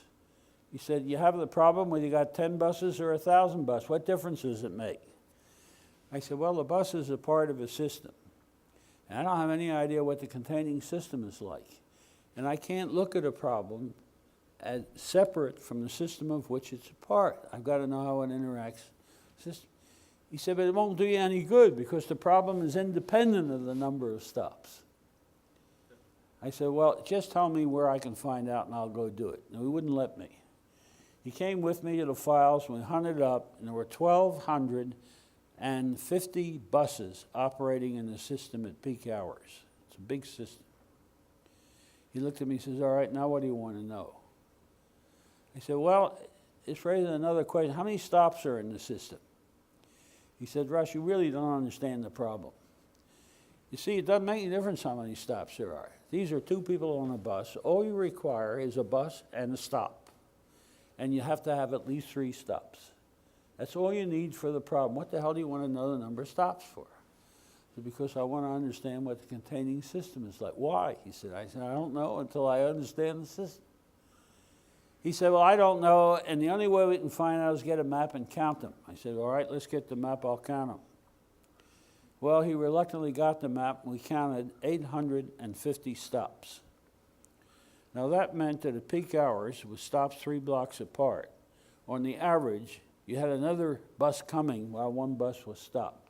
You can see that in New York on 5th Avenue. If you stand at a corner where a bus stops, you look up the street, you'll see another bus coming at peak hours. Now, if you look at those 2 numbers, 1,250 buses at peak hours, 850 stops, you can dissolve the problem. You see how to do it? I can change the system so the problem no longer exists. Take the conductor off the bus and put him on the stop. Now look at what happens. At peak hours, you reduce the number of conductors from 1,250 to 850, right? With consequences we'll see in a moment. He collects a fare from people while they're waiting to get on the bus.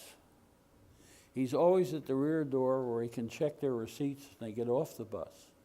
And he's always in a position to signal the driver when he can move on to the next stop. When the number of buses becomes less than the number of stops, the conductors get back on the bus again. This enabled them to change the system so that instead of working 4 hours on, 4 off, and 4 on to cover peak hours, everybody in the system went on to 8-hour shifts at a fixed salary, and they were tickled pink because now they were working an 8-hour day instead of a 12-hour day. Okay? The city was sufficiently satisfied. They built canopies with cover for the people waiting in line, put pipe railings up to form the queues, and even benches for those that wanted to sit down and wait for the bus. And that system was subsequently moved to other cities. But you don't have to go to other cities. How many ever rode on a subway? Where was the conductor in the subway? He's at the stop. He's not on the train. Because anybody who stops and think about transportation system in which the number of stops is less than the number of vehicles, he obviously ought to go at the stop. If you ever took a train in England, where was the conductor? Do you remember? When you went to the train, you went through a gate and showed your ticket to a man at the gate. When you came off the train, you came through a gate and showed the man at the gate the ticket. Conductors are at the stops. So by a redesign of the system, you eliminate the problem. And eliminating the problem is problem dissolution. Now, the importance of this is that we learn that design is the critical factor in the use of systems thinking in the resolution, solution, and dissolution of problems. We've learned a lot about design, especially since the beginning of systemic thinking. And the initial push came from a vice president of Bell Telephone Laboratories, who in 1951 initiated a process which has since, with elaboration, become one of the major methodologies of system thinkers. By sheer luck, I happened to be there when this happened, and for reasons I'll explain in a moment. In 1951, I was on the faculty of Case Institute of Technology in Cleveland. That was before it combined with Western Reserve to form Case Western Reserve. Like all institutes of technology, we would be canvassed by high-tech companies all through the year who were trying to hire our best graduate students. So companies like Boeing, IBM, AT&T, and so on, all had liaison people that came to see and interview our best graduate students. The representative from AT&T was a young man. His name was Peter Myers, who was a Rhodes Scholar with a PhD in physics from Oxford University. He was very bright and very personable, and he used to come around often, so we became good friends. And we started to do some writing together. Whenever I had to go to New York for a project we had there, I would try to arrange to spend time with him. And he, when he came out to Cleveland to do his recruiting, would try to spend time with me.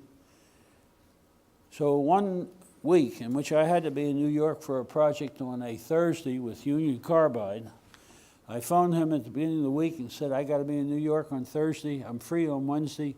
If I came in, could I work with you on Wednesday on our paper? He said, yes, I'm free Wednesday. On Tuesday, before that Wednesday, about noon, I got a phone call from New York saying there was an emergency on the project with Union Carbide. Come in right away. I got a plane, got me to New York about 4 or 5 o'clock in the afternoon. We worked well into the night, got the problem solved. I don't even remember what it was. But it was close to midnight when they got me a hotel room nearby, and I arranged for a rental car to be available the next morning so I could drive to Murray Hill, New Jersey, where Bell Labs was located, It's about a 30-minute drive out of New York. The next morning I got up early and drove there and got to Peter's office about 8:45. He wasn't there. It was about 9:10 when he appeared, and for the first time in our association I saw him angry. He was a very sweet-tempered person, and it was shocking. He came in, he didn't say good morning. He said, "Where the hell were you last night?" So I was in New York. "Why, what's the matter, Pete?" He said, "I know you were in New York. Your office knew you were in New York, but nobody knew how to get a hold of you in New York." I said, "For good reason, because I didn't know when I left the office. And by the time I found out, the office was closed. But what's the problem?" He calmed down a little bit. He said, "I'm upset, but not at you." He said, "Unfortunately, at 4:30 yesterday afternoon, the vice president in charge of the laboratories called all the section heads in Bell Labs, and he was the section head, and said there'd be a meeting this morning at 9 o'clock at which attendance was compulsory, that no excuse for absence was acceptable." And he looked at me and said, "I got to go to that meeting in a few minutes. I tried to reach you to tell you not to come. I can't work with you." I said, "Well, it's a shame. It was unavoidable. You better go to your meeting. I'll sit here and work for a while. If you're not back by noon, I'll go back to New York, where I have to be tomorrow anyhow." He said, "Well, I knew you'd say that, but I feel guilty." I said, "You shouldn't. You didn't do anything. You better go to the meeting." So he started to walk out, and he stopped in the doorway, turned around and said, "Wait a minute." He said, "Why don't you come with me?" I said, "I can't go with you. You said it's a meeting of section heads." He said, "Hell," he said, "they'll never know the difference. Come on." I said, "Well, suppose they do know the difference. Won't you get in trouble?" And he paused. He said, "I'll tell you what." He said, "You come with me, but we won't sit together. So that if they catch you, I'll pretend not to know you." I said, "You know, what the hell can they do to me? I'm not an employee here." So off we went. We got to a small classroom that held about 40 people, seats divided by a center aisle. And by sheer chance, on the last row, the two seats separated by the aisle were empty. So I took the one on the right, and Peter took the one on the left.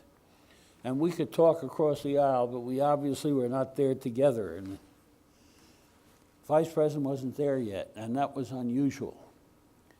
He was normally on time, but at 9:10, he still wasn't there. He was 6'3", a 250-pound, back-slapping extrovert. He couldn't get near you without hugging you, pinching you, punching you, pushing you, or doing something physical. He was cherubic, had bright red cheeks, and was congenitally cheerful. He knew everybody by name, it seemed, had his nose in everybody's business. They thought he was a great executive, but they didn't like to spend a lot of time with him because he was overbearing. He was never late, but here he was late.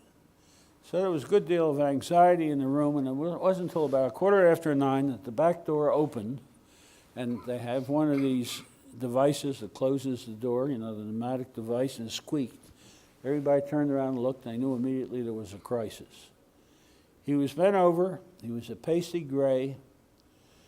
Without looking up, he slowly shuffled down the center aisle, got up in front and back of the podium, put his elbows on the podium, and held his head, and the room was dead silent. And something terrible had happened. We didn't know what. We waited to hear.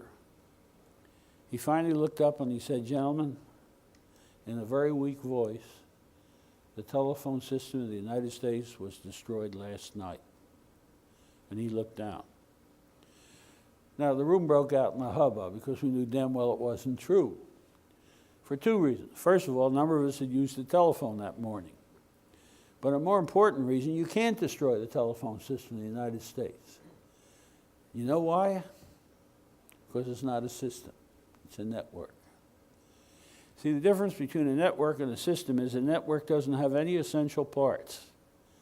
If you take Los Angeles to San Francisco and cut all the wires between Los Angeles and San Francisco, you could still talk to San Francisco. How? Go through Sacramento or Denver or some other place. In a network, there are always alternative paths. There are no essential parts, but in a system there is. So if I take the motor out of the automobile, there's no way of getting around the motor. It won't run without a motor. So we said, what the hell's he talking about, you know? And the room was buzzing. And finally, because people realize that discretion is the better part of valor when your boss is involved, it quieted down and he looked up. He glowered at the group. He said, I know what you were just saying. Some of you probably used the phone this morning, and some of you were arguing that there's no way of destroying the system, and so the system couldn't have been destroyed last night. Am I right? Well, everybody was greatly relieved because this shows he's in touch with reality. So they all, you know, shook their heads like this, and then he started to tremble with rage, and he shouted, damn it, I told you the telephone system in the United States was destroyed last night, and you better believe it. Because if you don't, I'm going to fire you by noon. Well, he looked down again, and now the buzzing really did begin in the room. Because there's something dramatically and seriously wrong. But the decision was, let's get a little bit more data before we act. So he looked up the third time, and suddenly he stood up straight, his normal color came back, and he broke out in a great big belly laugh. And everybody in the room laughed with him.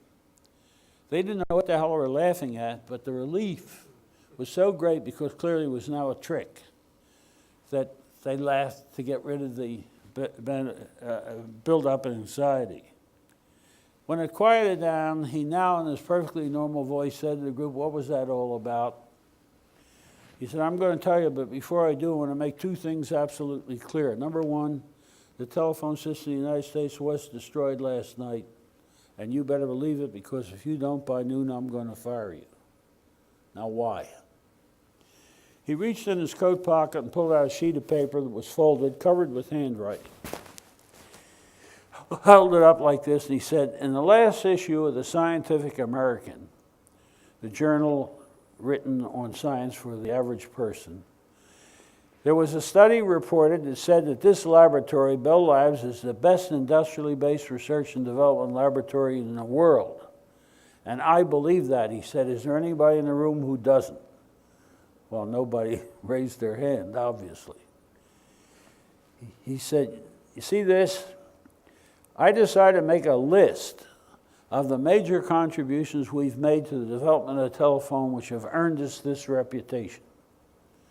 Before I share my list with you, he said, I want to get your opinion. What do you think are the major contributions we've made to the development of telephonic communication? Well, almost every hand in the room went up. He called on one fellow, and he yelled out, the dial. The vice president said, right, that's certainly one of the most important. When did we introduce the dial, he said, and somebody knew it was in the 1930s. He said, when did we invent it? And nobody knew. He waited, he said, well, it's not surprising, I didn't know either, but I did look it up before I came to this meeting. And he gave us a date which shocked us. It was before 1900. He said, all right, let's take another one. The second one thrown out was something I didn't know what they were talking about. Somebody said multiplexing. Well, it turns out that multiplexing is a way of sampling sound so you can send 6 telephone conversations across the same wire at the same time. It increased the capacity of AT&T by 600%, and he said, right, that's certainly one of the most important. When did we introduce it? Somebody knew. Between the 2 world wars. When did we invent it? Nobody knew. He said he looked that up too, and it was before 1900. He said, let's take one more. The third one thrown out was the coaxial cable that connected the United States and Britain. He said, right, you now got the same first 3 I've got. When did we build that cable? And somebody knew. It was 1882. He drew a line. He said, now, gentlemen, doesn't it strike you as odd? The 3 major contributions ever made by this laboratory to the development of the telephone were all made before anybody sitting in this room was born. What the hell have you been doing? He said. He said, I'll tell you what you've been doing, and it's not your fault. He said, what you've been doing is looking at the parts of the system taken separately and improving them. but you haven't improved the system one damn bit. You recognize that? That was my first exposure to the system principle, that you could be improving the parts and not affecting the system as a whole. He said, gentlemen, that's my fault, not yours. Our research strategy is wrong. We're trying to improve the whole by improving the parts. What we should be doing is redesigning the whole and designing the parts to fit the whole. So, gentlemen, the telephone system in the United States was destroyed last night. And you're going to spend the next year designing the system with which we would replace the existing system today, if we were free to replace it with any system we wanted, subject to only 2 minor constraints. He said, before I get to the constraints, let me explain. I want to know what we do right now, not 5 years or 10 years from now. He said, if you don't know what you would do right now, if you could do whatever you wanted to, how the hell can you know what you want to do 5 or 10 years from now? So I don't want to have to worry about that kind of forecasting. Right now, without constraints. Why? If you don't know what you would do if you do whatever you want to, how can you know what to do when you can't do whatever you want to? Well, we discussed that for a little bit, and he said, all right, what are the constraints? 1, the system you design must be technologically feasible. He said, I don't want any science fiction. That does not mean that you can't innovate, but all innovation must use knowledge currently available. And then he used some examples that I won't take you into for the interest in time. We discussed that for about an hour until it had been internalized in the group. He said, now the second requirement is the system you design must be operationally viable. That means that the system must be able to survive in the current environment if it came into existence. It does not mean it must be capable of coming into existence. And then he explained the difference. He said, I don't care whether we can implement the system or not. What I do care about is that if it were implemented, it would survive. It has to obey the law. If it's going to be a corporation with shareholders, it's going to have to obey the Securities and Exchange Commission. And he went through a series of requirements in order to survive in the current environment. And that got us to about 11:30 in the morning after some discussion. And he said, here's the way we're going to do it. He said, I'm going to break you up into 6 groups because this group is too large. There was about 40 people in the room. Each group will get a subsystem, and each group will select a representative. They will meet weekly. Because the rule is this, that any subgroup can do whatever it wants to do, providing it doesn't affect any other subgroup. But there's very little that any group will do that doesn't affect other groups. And so these weekly meetings will be a discussion of the interactions between the groups, because no group can do anything that affects another group unless the groups affected agree. Now, we discussed that for about 15 minutes until it was well understood. He said, now I want to be clear. He said, at the end of the year, I don't want 6 designs. I want to see one integrated design of the whole. He said, now, I'd like to break for lunch. It's about 10 minutes from now. He said, I'll use the latest developments in organization theory to set up the groups. 1, 2, 3, 4, 5, 6. He said, you're the long line team. Now, long line is between city communication. The next 6 were the short line team. That's within city communication. The next 6 were the switching stations. And he finished the 5th team immediately with the fellow to my right. Then he said, the rest of you, which was myself plus 6 people from Bell Labs, will redesign the telephone set. There I was on a team, and I was on a team with my friend Pete Myers. The meeting was adjourned, and of course the teams immediately got together, and Peter introduced me to the other members of the group. They thought this was funny. How did this ringer get in? But they pointed out the VP hadn't precluded use of outsiders, so he said I was welcome to attend the meetings if I wanted to. The net result was I spent more of the next year at Bell Labs than I did back at Case, which was paying my salary. But what a learning experience it was, and I want to give you a sense of what happened. At our first meeting at 1:30 that afternoon after lunch in a small breakout room, had a table around which 7 of us sat. There was an easel and a pad, a telephone on a little table, and that was it. We said, where do we start? We have the telephone set to redesign. Somebody said, well, why don't we make a list of all the things that are wrong with the telephone, and then we can see if we can design a telephone that doesn't have those mistakes. Somebody else said, that's a terrible way to start. And we were a little shocked. We said, why? What's wrong with that? He said, because when you get rid of what you don't necessarily get what you do want. And then he gave some examples, which are obvious when you stop and think about it.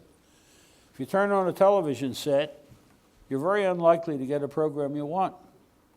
It's very easy to get rid of. Just turn the channel. But you're very likely to get a program you want even less. When we tried to get rid of alcoholism by prohibition, or the Volstead Act, we got organized crime, which was a lot worse than alcoholism. We tried to get rid of mosquitoes bearing yellow fever with DDT. We killed all kinds of other wildlife, which was much worse than what we got out of it. Unintended consequences. Therefore, he said, effective management cannot be directed against what you don't want. It must be directed at what you want. Now, an interesting thing about this, when I tell this to groups, the usual reaction is that our management worries mostly about what they want. I like somebody to say that, because then I will give you even odds that over 50% of your management's decisions are made against what they don't want. And I'm willing to give that bet to anybody sitting in this room about both. Because management focuses on what's wrong, not on what's right. Okay? But when you get rid of what's wrong, you have a very good probability of getting something that's wronger. Right? So we said, okay, let's make a list of what we want the telephone to have. And we started. The first suggestion was no wrong numbers. Every call that you receive is intended for you. And we all agreed. Of course we want that. Second suggestion was very good. I happen to make it. I want to know who's calling before I answer the phone, so I don't have to answer the phone if I don't want to talk to them. Third suggestion, I want a phone I can use with no hands. Of course, why not? The fourth one was great. I did not make it. Somebody said, I don't want a phone that I have to go to. I want the phone to come to me no matter where I am. Of course. We went on for 3 weeks with 92 properties we wanted a telephone to have. Problem was, we hadn't designed the damn thing. All we had was a list of properties we want the telephone to have. So we ran dry after the 92nd property and said, what do we do now? Well, why don't we take the first item on our list, no wrong numbers, and see if we can design a phone in which you eliminate incorrect phone numbers. Now, at this point, I made a terrible personal mistake which temporarily destroyed my credibility in the group. I was teaching a course in logic at Case, so I pointed out that there are 2 kinds of wrong numbers. One is when you have the right number in your head and you dial it incorrectly. And the other is when you have the wrong number in your head and dial it correctly. And one of the groups said, yeah, but suppose you got the wrong number in your head, dial it incorrectly and get the right number. Well, fortunately, they decided that's very unlikely. That it was important to know how many of the wrong numbers are of each type. I was able to redeem myself because I knew the head of the psychology department at Bell Labs, Dr. Samuel Carlin. I called him on the phone. And after the amenities, I said, Sam, have you ever done any work on wrong numbers? And he exploded. It took about 5 minutes for him to calm down and me to get the answer. He had been doing research on wrong numbers for 17 years. I was the first one to ask him about it. He finally told me that 80% of the wrong numbers were the incorrect dialing of the right number in your head. So he said, okay, we're going to go after that. Now, I don't have a pad here where I can draw this, but I'm going to verbally give you the picture. In 30 minutes, we figured out how to do it. Think of a desk set of a telephone. Take the dial off the telephone. And in its place, you put something that did not exist in 1951, but which is ubiquitous today, a hand calculator. So on the face of the phone now, you have a register, 10 keys, one for each digit, and a red key in the corner. You come to this phone, you do not lift the receiver off the hook. You put the number in by pushing the buttons, and the number you put in shows in the register. Now remember, you got the right number in your head, right? So you look at the register. Is that the right number? If it is, you pick up the receiver and the whole number goes through at once. If it's wrong, you hit the red button in the corner, clear the phone, and redo it. Well, we were delighted with this idea. The trouble was we didn't know whether it was technologically feasible because the handheld calculator didn't exist. So we called the department of Bell Labs called micro miniaturization and asked for help, and they sent 2 young men down. They were fresh out of MIT electronics, and they listened to us as we began to explain what we wanted to do, and wound up whispering to each other. And pretty soon we're paying more attention to their internal conversation than to us. That rudeness didn't bother us particularly. You expect that in an R&D laboratory. But they got up and walked out suddenly with no explanation. And we were mad, but we weren't going to go after them. So we went on to something else. About 3 weeks later, they appeared and said, "You probably wondered what happened to us the last time we were here." We told them that was the understatement of the month. And they said, "We were very excited by what you were doing, but not for the reasons you were." So that wrong number stuff isn't very interesting, but those push buttons are. We went back, they said, and built a phone with push buttons. And we tested it on 2,000 people. They said, "You know, it takes 12 seconds less to put 7 digits in a phone by pushing buttons than by turning a dial. In addition, if you don't have to lift the receiver when you do that, you're not occupying a phone line till after the number is in. Put the 2 times together that you save, and that's a 20% increase in the capacity of AT&T. So we have started a project over in engineering, they said, to develop that telephone. And we've given it a code name." And they looked around the room to make sure nobody was listening.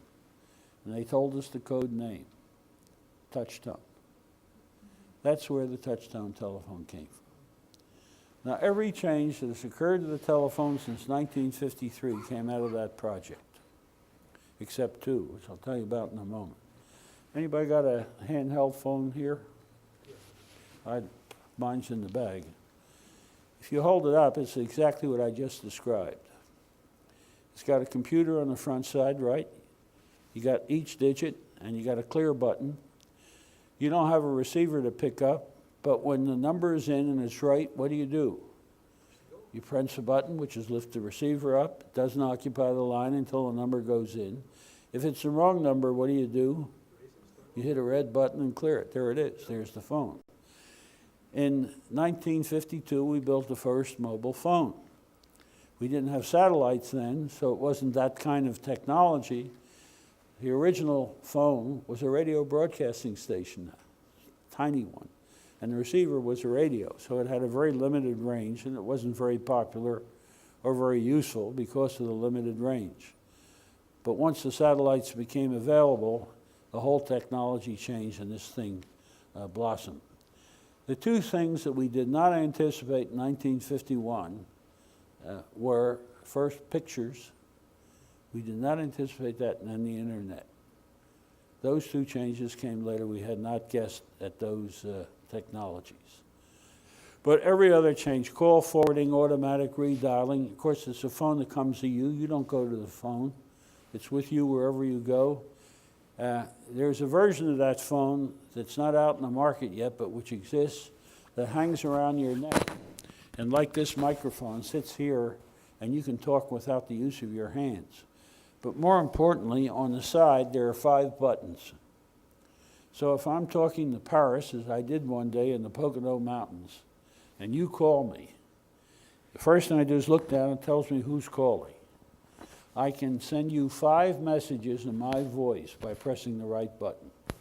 One will say, hold on, I'm busy right now, I'll be with you in a moment. The other one says, hang up, I'll call you as soon as I'm finished, and so on. There are 5 alternatives I have just by pressing a button. You can get that phone, it costs $350, and so it's not commercially available yet. But the technology will ultimately be here. The phone is just going haywire today with all kinds of new developments.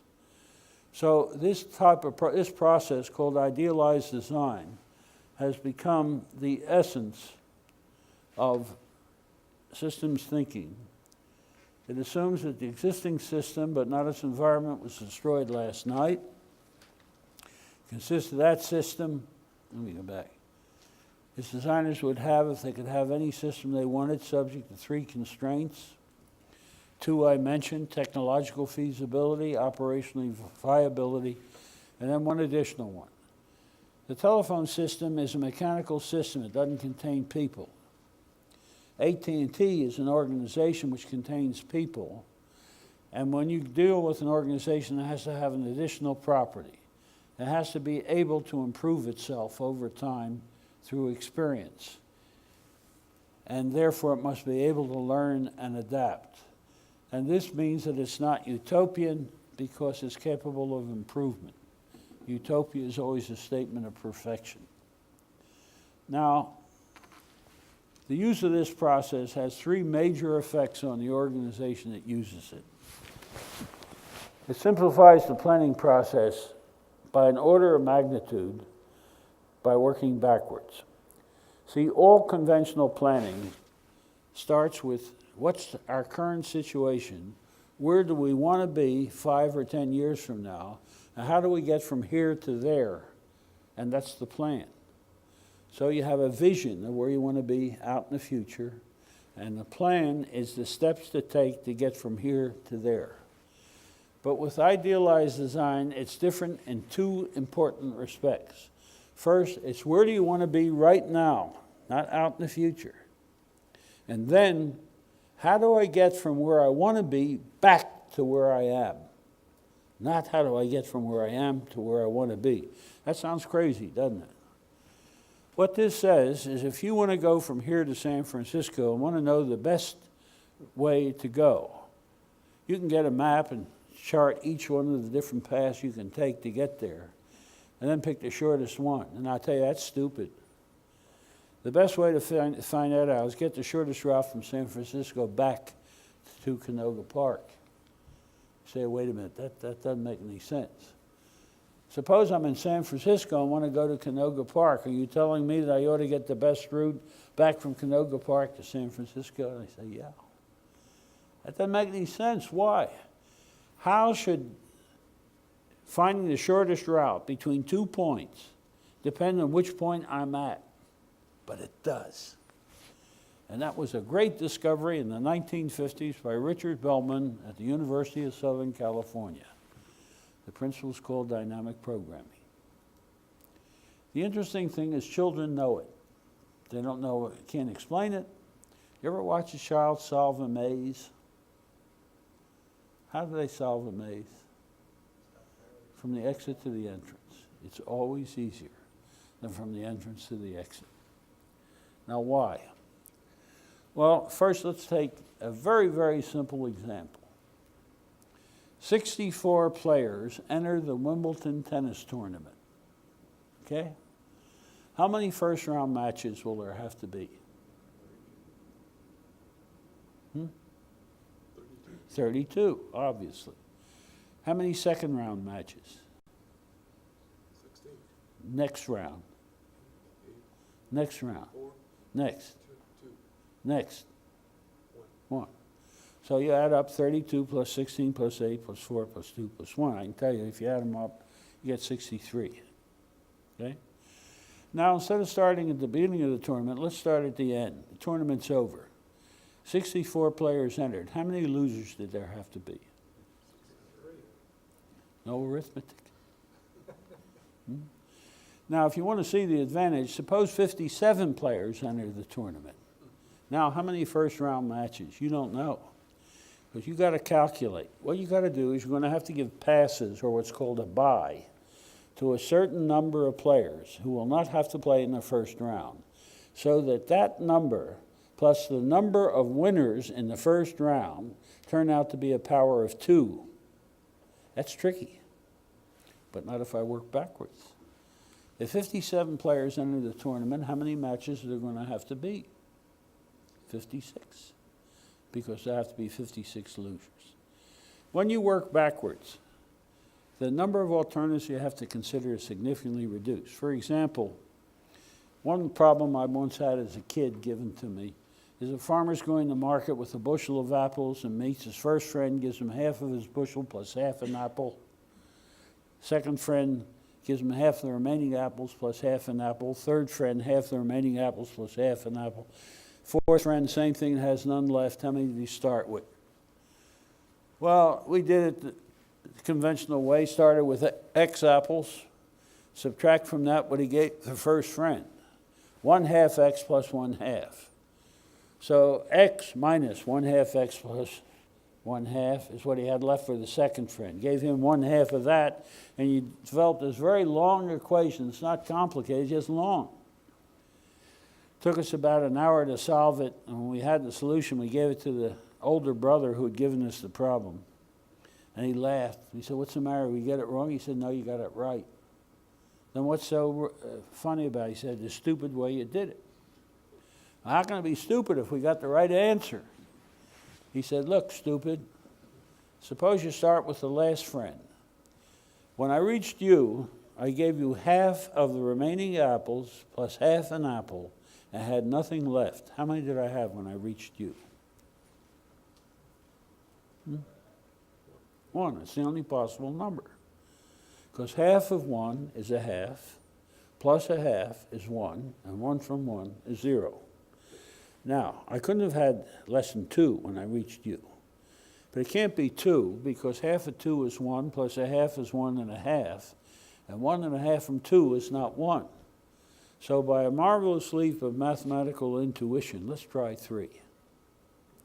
Half of 3 is 1.5, plus a half is 2, and 2 from 3 is 1.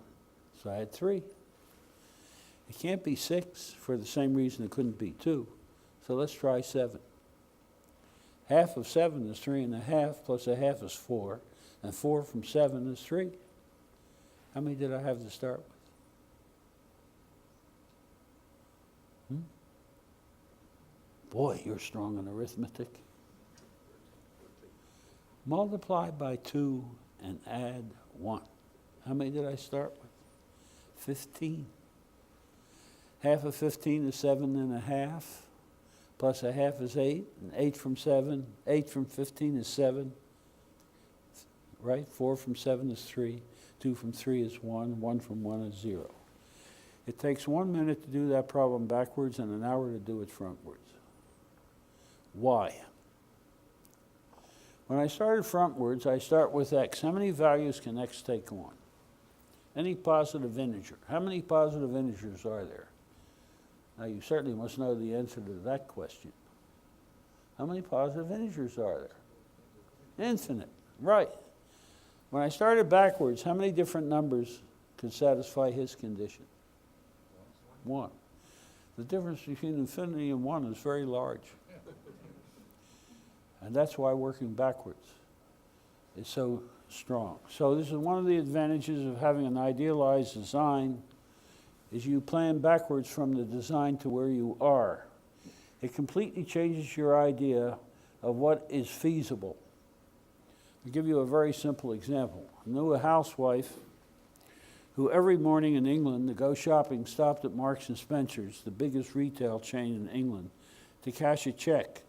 And with that cash, she went shopping for her cooking for the day. In those days, the British didn't have refrigerators. One day, she went to Marks and Spencer's to cash a check, and they told her that they no longer would cash checks. They had a new policy. And she was furious because her bank was 4 blocks away. And she didn't want to walk 8 blocks to get the money to do shopping. So she stopped to think. She said, in effect, I can't get the cash I want from where I am because the bank won't give it to me. But she said, where does the bank hand out money? I'm sorry, where does the store hand out money? And she could identify one place where the store hands out money. So she went downstairs and bought a dress. And she paid for it by check. She took the packaged dress to the return department, turned it back, and got a cash refund. You see, starting from the other end, where they hand out cash, she could figure out how to get it. But starting from where she is looking out, there was no way of seeing how to get the money. They had a policy of no check cash. And finally, this process enhances creativity because it's the essence of creativity to engage in an idealized design. Every creative act involves 3 steps. The identification of a self-imposed constraint, which prevents you from seeing alternatives that are possible, the removal of that constraint, and the exploration of its absence. Every creative act does that. That's why when you learn the solution to a puzzle, you always go through an aha experience. See, a puzzle is a problem you can't solve because of something you incorrectly assume. But the moment you see what the assumption is and remove it, you can see the solution. And so you always see that the reason you couldn't solve the problem is not the problem, but you. And what happens when you're playing backwards from an idealized design is you recognize that the principal obstruction between you and where you want to be is you. And it's because you normally have constraints that you impose by making assumptions which are false. And every puzzle is a problem that you can't solve because of something you incorrectly assume. The same is true in planning. You say, that can't be done. That's nonsense. It's only because you're making assumptions. I'll give you a very simple example. I happens to come to mind. In 1951, I spent 6 months at the U.S. Bureau of the Census as a consultant, and my wife, who was then a fresh wife, was with me for those 6 months. And together with another couple, newlyweds, we went to Hogate's restaurant one night, which is the big seafood restaurant in Washington, D.C., on the river. And when we got there, the receptionist would not allow us in because both women were wearing pantsuits. And in those days, believe it or not, pantsuits were considered to be indecent. But we weren't aware of this. And so he said, you just have to go someplace else. But the 2 women said to us, wait, you just stay here in the lobby. And they disappeared. They went to the women's room and took their pants off, came back, and we were allowed in the restaurant. Because the upper part of the pantsuit was a tunic, which is the same as a mini dress. And they allowed mini dresses, but not pants. Now, we never would have thought about that. But you see, they saw an assumption that was being incorrectly made by the restaurant. And so we finally ate there with mini skirts and no pants. So this process then simplifies the design. It changes your concept of what's feasible, and it allows all kinds of creativity to get in. Now we have a few minutes left. I'm sorry we don't have more, but let's take any questions you've got about anything that came up during the morning. Your last point, you said in a creative process, you have a constraint, you remove the constraint, and Explore the consequences. explore the consequences of the removal. Can I give you an example? When Picasso was a young man, he lived in a garret in one room. He did all of his painting there. He had a local girl who migrated from the farm come in one morning a week to clean his place. He was a Slav.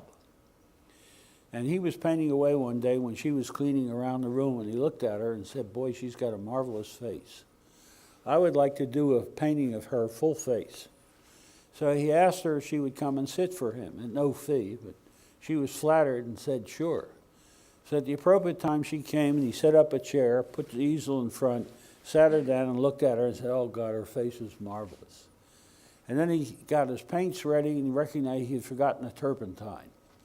So he had to go to the closet to get the turpentine. When he got to the closet, he turned around and saw her in profile. He said, oh boy, her profile is wonderful. I'd like to do her profile too, but I got to do one or the other. Why? Because I can see either the profile or the full face. I can't see them both.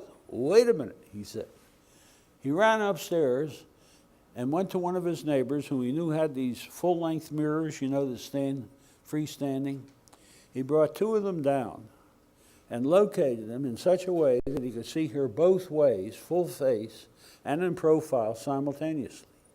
But then by moving the mirrors, he made the profile fall on top of the full face. And then he did his most famous painting, a woman looking at herself in the mirror. It's an abstract, but it's a woman with a profile and full face on top of each other. You see, he broke a self-imposed constraint. And it's a very creative painting. Okay. Any other questions? When we began on the essential parts, I'm sorry? we started talking about the essential parts satisfying 3 conditions. We talked about each part can affect the behavior or properties of the whole was the first one. Right. And then no part has an independent effect on the whole. Right. The third one is every subset can affect the behavior or properties of the whole, and none have independent effect on the whole. Can we talk about that a bit? That no part has an independent... Every subset can affect the behavior Oh. or properties of the whole, but none can have an independent effect on the whole. Yeah. Well, it's easiest to see in an automobile. The motor's part of what's called the drivetrain. The motor, the shaft that connects the motor to the transmission and the axle to the wheel are all part of what's called the drivetrain. That system clearly affects the whole. But if the fuel pump isn't working, that system won't work, because it requires combustion in the motor, which is one part of the subsystem, right? If it doesn't have any fuel, you won't have the explosion that drives the piston that makes the motor drive the shaft that moves the transmission. So it depends on the fuel pump. But the fuel pump requires a signal from the battery to operate. It can't operate if the battery is dead. So it can't independently affect. Yeah, yeah. So that any one essential part can stop the system, but no one essential part can start it. There's another way of saying that condition. The essential parts are necessary but not sufficient unless you take them collectively. The essential parts collectively are sufficient for the function of the whole. But separately, they're only necessary, not sufficient. Okay? So a motor can't drive an automobile by itself, but it can't be driven without a motor. Okay? And that's Yeah. why you can't take the Rolls-Royce engine and put it in the Hyundai and have it work, because the fuel system and everything else Doesn't fit it. influence Yeah. the motor. That kind of engine requires a certain kind of fuel input, as you well know. I mean, you don't have an awful lot of interchangeable parts on those two things. It doesn't mean that you couldn't have, but right now they don't have. Okay? All right, you had a question. If the old system continues to reward the behavior that's expected and or accustomed, how is it then that managers are going to understand the need to know the new way of thinking? There's no support system there. Until they understand systems thinking, your rewards and your incentives are all wrong. Because currently the incentives are all directed in improving the performance of the parts taken separately. You get rewarded on how well your part did. So each division of the company is separately. So you take Walmart stores with, 12,000 stores. Every manager of a store is rewarded on how his store does. No consideration is given how his store interacts with other stores to create an inventory problem at the warehouse, kind of thing. We have to change the compensation system. Among other things, there are 2 major changes that have to be made in corporations when you start to think systemically. I only mention them, I don't have time to go into them here. One is that today, 95% of the people employed in the United States can do their jobs better than their bosses can. And therefore, you no longer can supervise subordinates. So, job descriptions should be eliminated. People ought to be brought in, told where they're going to be in the organization, and then they define their work. Why? Because studies have shown that only 23% of what people know that's relevant to their jobs are they allowed to use by job descriptions. They restrict the use of knowledge, and you want to eliminate that restriction. Second fundamental change is that salary has to be eliminated as a function of status. The silent rule in most organizations, nobody can be paid more than his boss, right? There's no rule that says that, but just stop and think, that's the way they all work. I'll bet you none of you in this room are getting a higher salary than your bosses. But that's the way it works. But that rule has to be eliminated. Okay? We discovered when we were doing work for General Electric Lamp Division that one salesman was selling $42 million worth of electric bulbs a year. He was selling them to railroads. We changed the incentive system. He was making more money than the CEO.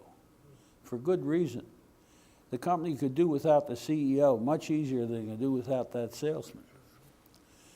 Now, there are places in government, particularly in research and development, where you pay for competence and not for status. One of the most interesting projects I ever had was at Xerox. The Xerox machine was developed by a company that had a total of 30 employees. Did you know that?